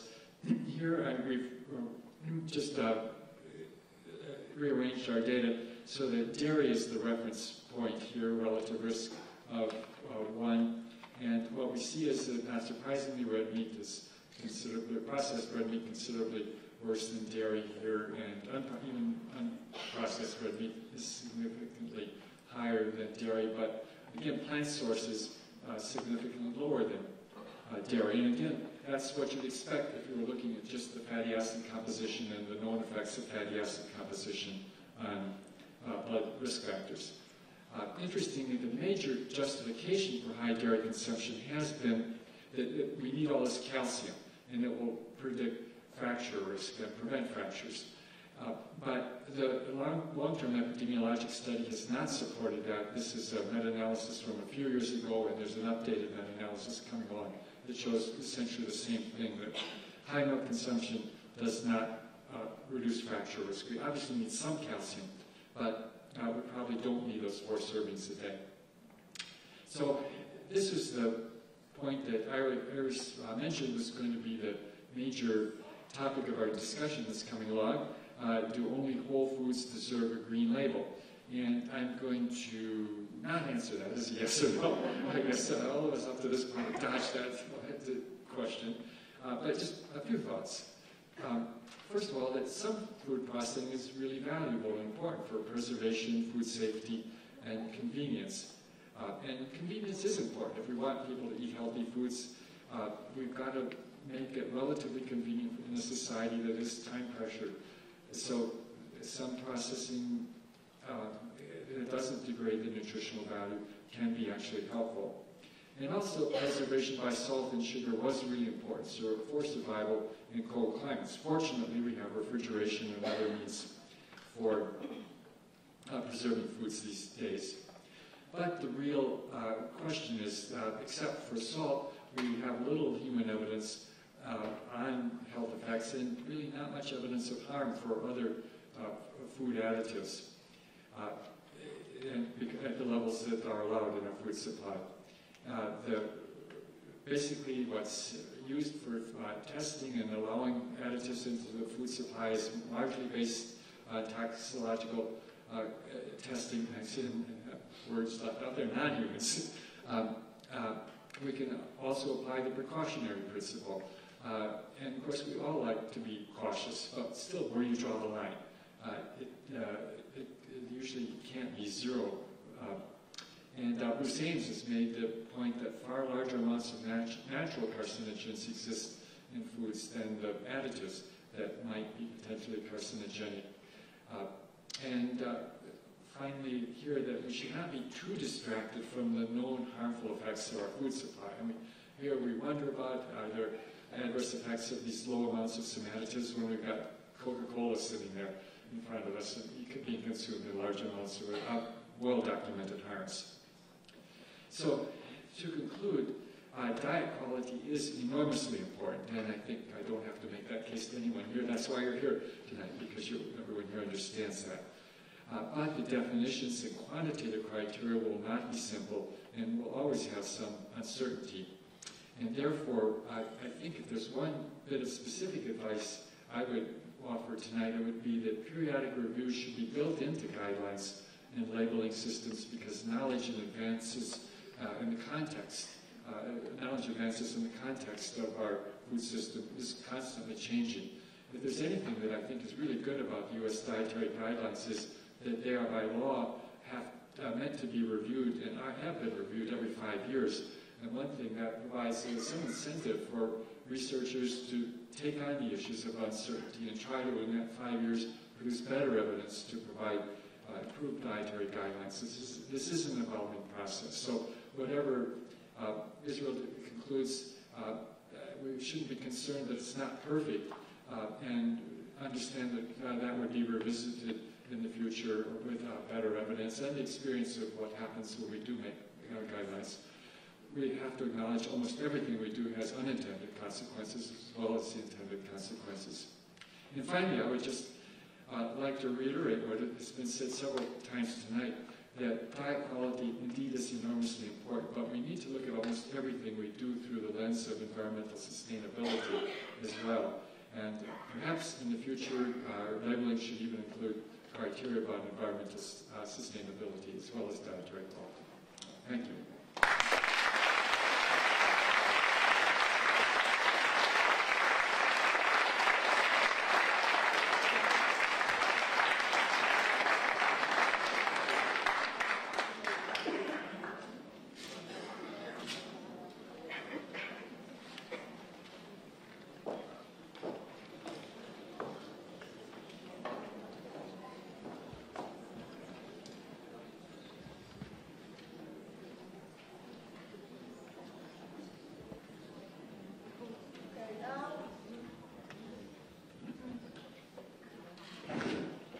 We wanted to have here a transparent debate because we do want to discuss these questions among you and among our advisors that we invited today.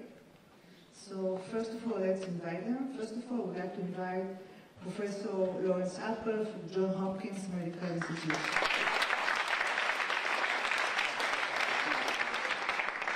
The second is Professor Frank Hu, which is now the current new, fresh chair of the nutritional department in Harvard School of Public Health.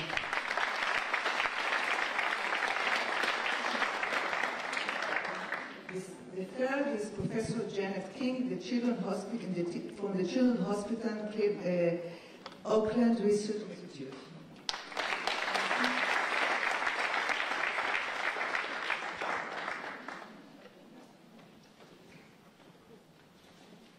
The next is Professor Barry Popkin from the University of North Carolina.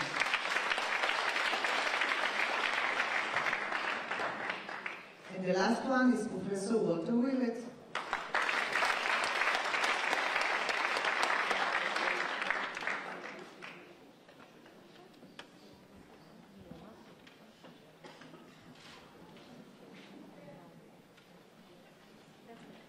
Okay.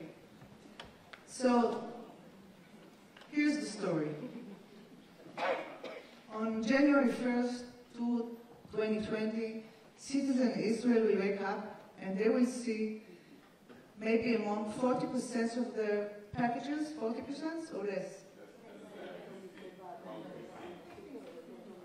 Oh, it's less now. Okay, 50% of the packages, they will see big, huge in the front of red labels. Okay, this is history. Now the question is, first of all, for the last maybe 1.5 years, we're wondering whether in Israel we should advocate people to choose the right thing. So not only to become hazard of what not to be aware of, but what we should recommend and advocate to use daily basis. And this is the green label. We know that it's quite dangerous to say to the people to move on in the green light in the road. It's much more dangerous than to get them to stop for the red light.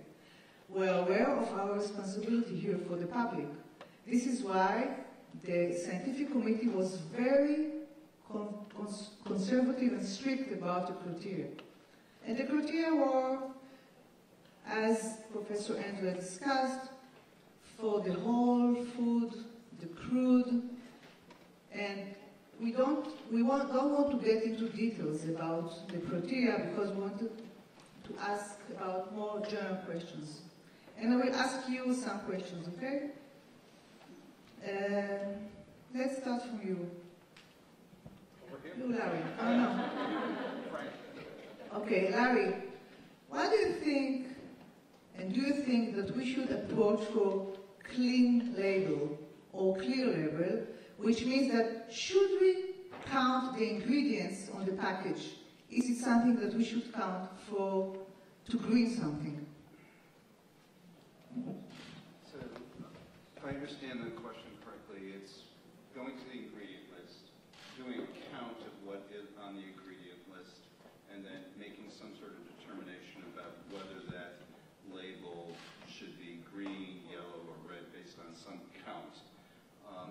So that's a tough one because I think, as Walt pointed out, the data on individual factors is probably going to be very limited, you know, and you're going to be making a judgment that I guess all have some sort of weight that's equal and they're all potentially harmful. I'm a little bit skeptical of that approach, recognizing that I do believe that in general food with minimal processing is probably good for you, but just doing a count I'm not quite sure it gets you where you want to be. Okay. I will move to another question. After that, we'll back to you, to audience, okay? I will ask you another question. No, you, Janet. Okay. They didn't know about my question before, so I didn't prepare them. So my question for you is, we're in the committee in Israel, we don't really believe the FDA safety approves.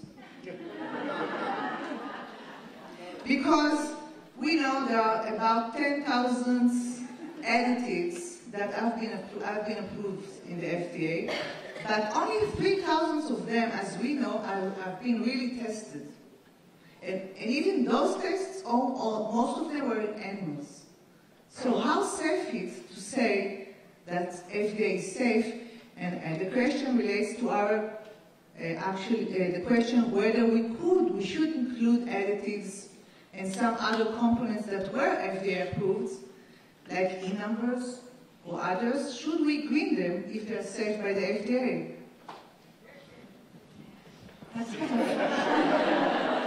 Obviously, she did not give me this question beforehand. So what you're going to hear is totally... You can forward the question. It is totally off the cuff. I do think, as Larry pointed out, that when we have a lot of ingredients on the food label, and all of them have gone through this process of approval by the FDA, otherwise they couldn't be added, it does raise questions. And I've served on the advisory committee, as has Danny Beer, who's also here in the audience, for one of the biggest food companies in the United States, ConAgra. And one of the things that they came to us over and over again was, how can we make our food more appealing to the public? And we said, make the ingredient list simple. And their goal was to get it down to 5 things, if at all possible, because they recognized that when there's a lot of things on the label, it does raise questions, even though they can't be added to the food if they haven't undergone approval. Okay. Larry, this is your question. Should we, related to your field, is it really effective to green label foods? clinical study that's just been published, hasn't been published yet by the National Institute of Health. A very eminent scholar there by the name of Kevin Hall took one group of people and gave them the same composition in terms of energy, protein, and fat of ultra-processed food, and gave a second group real food. And then each took in a controlled feeding setting, they could get unlimited amount to eat. The group that had the ultra-processed food, then after 2 weeks, was shifted to real food, and the other group was shifted the other way to ultra-processed.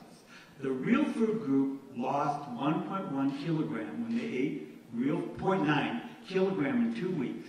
The ultra-processed group gained 1.1 kilogram because something in the additives and smells and other things added in the real food changed it when it became processed into the highly processed food and increased the satiety, desire to consume the food. So I have a database in the U.S. for every food, for every ingredient, and there are really like 15 items in each ingredient. It's an ASHA database that the food technology people would know. And when we look at that additive, that one item will have 10 to 15 other items, and their smells, and they're also the taste items, and all of that increases our desire to eat more of it. And that's what happened with the ultra-processed food. They were given the same identical kinds of food composition, but they ate more when they had the ultra-processed. So my answer back is that that green label should be thinking about, look at that study, challenge the industry to see it. Can they show us in a clinical trial they can create highly processed food that will also be equally healthy and not so sating that people will want to eat too much of it. And until we get that evidence, I think real food has been shown now in more and more studies to have the effect in terms of increasing our fullness and not having us eat as much food. And so for weight control, for diabetes, for hypertension, for all the kinds of diet quality things, I think we have to start thinking about that green label in a very different way than we had when I led the International Choices Foundation, which was focused on healthier for you. And I got many of those countries like Chile, Thailand, and Singapore that use the healthier for you label. And since then, the research that's been coming out has convinced me to change my mind. I left that foundation. I left the scientific board, and I moved away from that because the evidence now shows me, I think, increasingly that real food is much more impactful for health.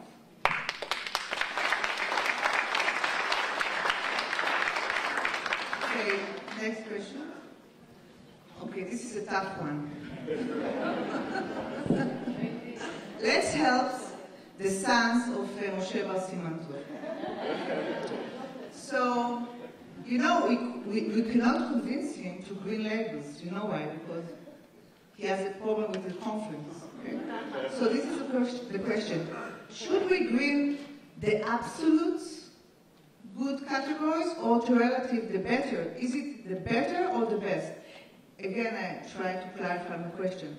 In each category, should we take the best relatively to this category, or to take only the absolute healthy foods related to our basic criteria? Do you understand the question? And portion. And portion. And portion. You know what portion is? Okay, am I clear? Right. I guess, first of all, I would congratulate everybody who's involved in this process on taking on this challenge. And I was fundamentally, first of all, for having the red label, which is very important. You're already seeing benefits from that even before the label's there. Is that working? And I also do think it's good to take on the challenge of a green label and use it. But then you do come to what are the exact criteria. And again, I think, as I just said, that having it perfect, do your best and revisit in 5 years is really important. And I guess I would allow something that was had some modest processing as well as totally whole food. I think I would try to have a whole breakfast cereal that was whole grain. And with also other criteria, no added sugar, probably no added salt. And you come to this list of other stabilizers, preservatives. I think most of them are, the vast majority are probably okay.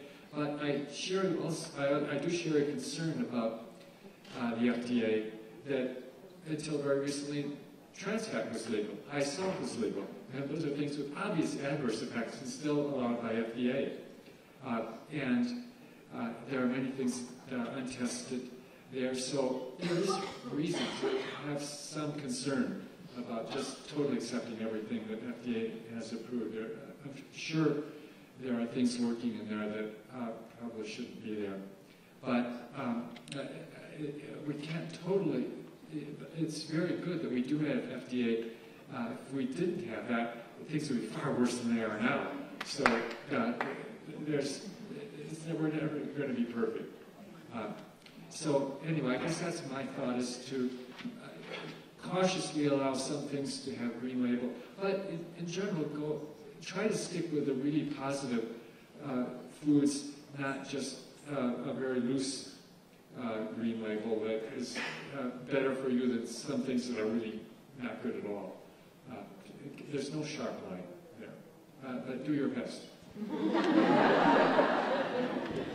Complicated. Thank you. Okay, Frank. What is your take, Frank, on the processing methods? So, should we get away from any processing, or what? This is not really my area. I thought you were going to ask me whether I'm going to be in the red team or the green team. Let me address the question you didn't answer me. Ask me first. Yeah, well, this is related again to the cornflakes. It's corn. It's actually processed corn. Yeah, so I'm going to get to that a little bit. But in terms of the red versus green labels, I agree with everyone here. I think having the red labels is really, really important, because we know the adverse effects of saturated fat, added sugar, and high sodium. My understanding when you look at the labels, it seems that for sugar you have total sugar instead of added sugar. Is that true? No, it's added sugar. Is added sugar? Yeah, so I think it's really important to distinguish added sugar from natural sugar, because a lot of foods have natural sugars. Fruits, for example, some dairy products have natural sugar. So I think that all the adverse effects we have seen in epidemiological studies, in clinical trials, are related to added sugar. And the majority of the sugar in our diet actually come from added sugar, especially sugary beverages, which account for about 50% of added sugar. So I was serving on the 2015 Dietary Guidelines Advisory Committee. So for the first time, we come up with the upper limit for added sugar, which is no more than 10% of total calories. And that has led to the revision of the nutrient facts labels in the U.S. The FDA has already mandated that added sugars, the amount of added sugars to be added to the nutrient facts label, not the front packaging. The U.S. doesn't have the front packaging labeling yet. So that's why I think it's really important. We never understand even the labels behind. Well, in the U.S., and this is based on the CDC data, 70% people actually look at labels, the nutrient facts labels, whether they understand it or not. That's a different story. But again, I just want to emphasize it's very important to distinguish added sugars from natural sugars. And then in terms of the green label, I think the intention is a good one, but how to put the labels on certain products is going to be it's not going to be easy. It's going to be challenging because you don't have objective criteria like the red labels. For the red labels, we do have objective criteria in terms of quantity of we do have. It's specific to each category, for the category of dairy, food category, of bread. But still, that can be subjective. Yes. That can be subjective. So I think we need to be more cautious in terms of putting green labels on food. I think you should separate these two labels, consider these two labels in the different processes rather than putting them together. So I think that's my caution about the green labels. Okay, thank you. So that was for the first round. First of all, thank you for your information. You behaved like good politicians. You answered what you wanted, not ready to question, but to learn. Okay, there are elections next week, you know, in Israel. Now I would like to open it to you. If you have questions or would like to say something here, Chagai, Dr. Chagai Levin, please. Yes, is there a micro around?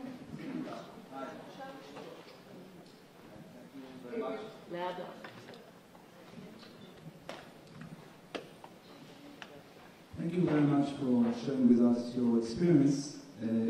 I want to ask several questions. Introduce yourself, please.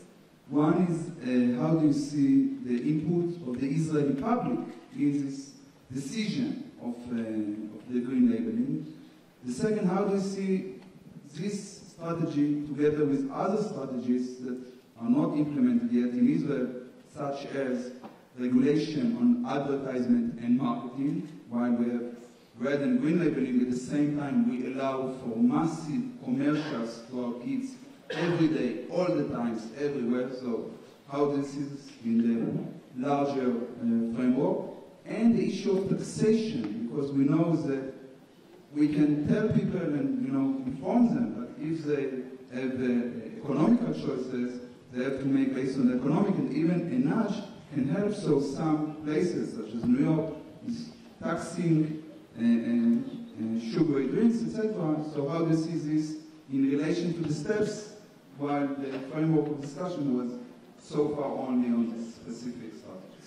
So let me speak on that, relating. I'm working with a number of governments, and I work with the Chilean government, which instituted its own red label, in their case, black warning sign for the kinds of foods that we're talking about that were high in added sugar, added saturated fat, or added sodium. But then they created a sodium level and a sugar level because that was what was measurable.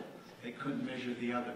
They then could use that same warning label to ban the advertisement. Initially, we banned marketing for children's TV, and we found that children's exposure to marketing went down, but that the marketing shifted to adults.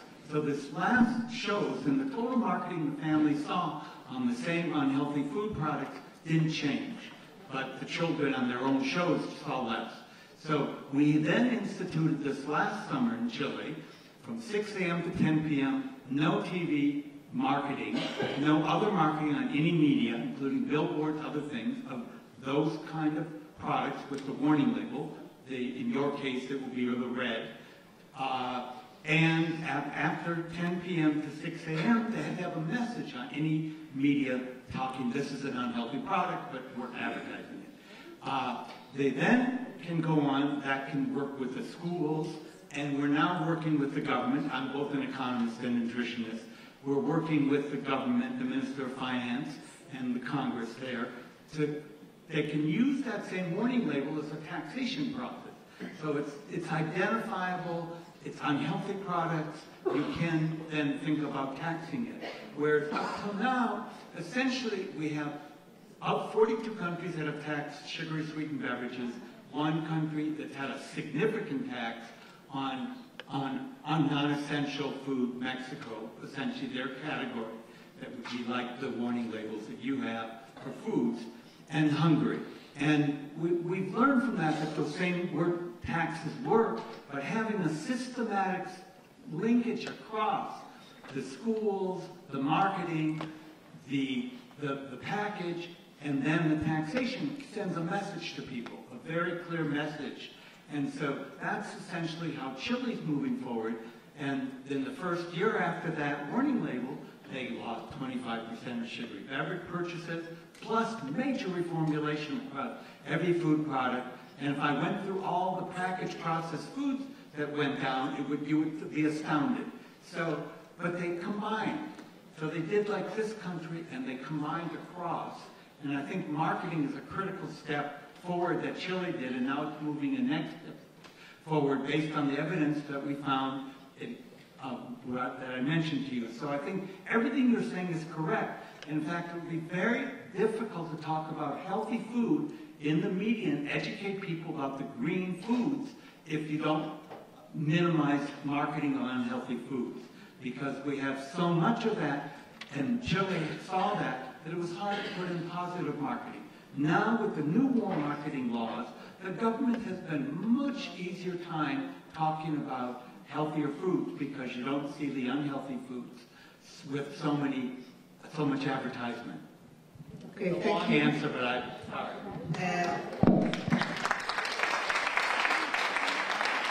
Because we are short in time, and to respect your time, we'll have only one short question and short answer, okay?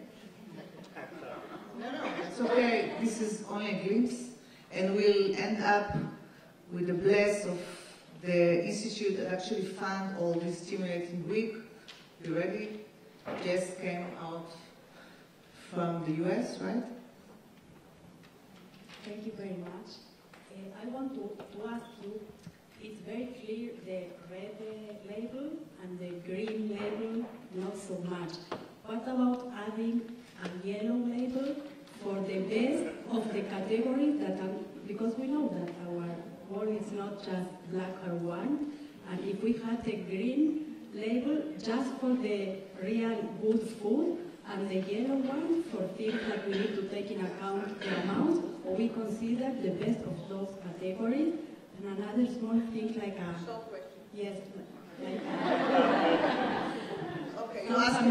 South American people, if you don't consider that also in Israel, all the label must be also in English.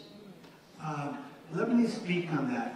Putting in the red, yellow light would make this like the traffic lights, where you have red, green, yellow. And what we found in that system from the UK, it hasn't had an impact on purchasing. In fact, the person who developed it said in an international meeting on a symposium that I was chairing that it hasn't worked. The only way he could get it to work was when he did a random control trial and tried to give people money for food that he thought they should be eating. It confuses people. So in 6 countries I'm working in, the food industry is pushing that traffic light with that yellow light against the warning label because, and there are 25 random control trials around the world now. 24 of them looked at traffic lights versus the warning label. Also, others looked at a couple other labels. In every case, the traffic lights was less likely, the purple using the traffic light to pick out and not pick the unhealthy foods. They picked them more often with that yellow light than that green, when the combination with the red. So the reality is we've learned that keeping it simple red or separately, maybe simple green, fine. But when you put multiple colors, it's very confusing.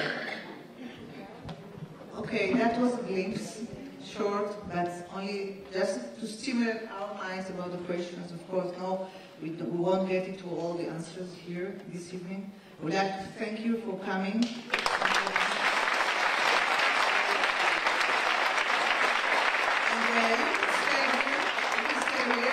I would like to end up with the institute, which you should know them, the Israel Institute in the US that fund all this week.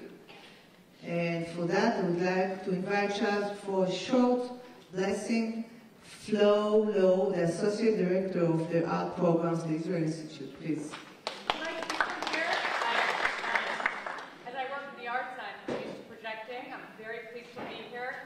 It's always hard to put the funder after a long and engaging presentation about food and right before dinner. So I will keep my remarks very, very brief. The Israel Institute is an independent, nonprofit, nonpartisan organization that is dedicated to being a catalyst to Israel studies. We work in the United States and outside of the United States in deepening and broadening Israel studies on campuses. And so we fund a number of programs from bringing visiting faculty to Israel from Israel to teach. I direct the Visiting Israeli Artists program that brings top leading Israeli artists to teach college students. And we have a number of other special opportunities that I particularly want to speak with our international guests about. One of those is faculty development grants, where we provide funding that can support teaching relief, travel, or research to encourage tenured faculty to develop full-time courses on Israel. We are delighted, I am delighted to get off the plane and come into such a full room of people and dedicated professionals. We really appreciate everyone that traveled from far and from nearby to be in Jerusalem today. I have business cards on me, and I welcome the opportunity to speak with any of you in more detail about what we do. Thank you for being here. Thank you very much.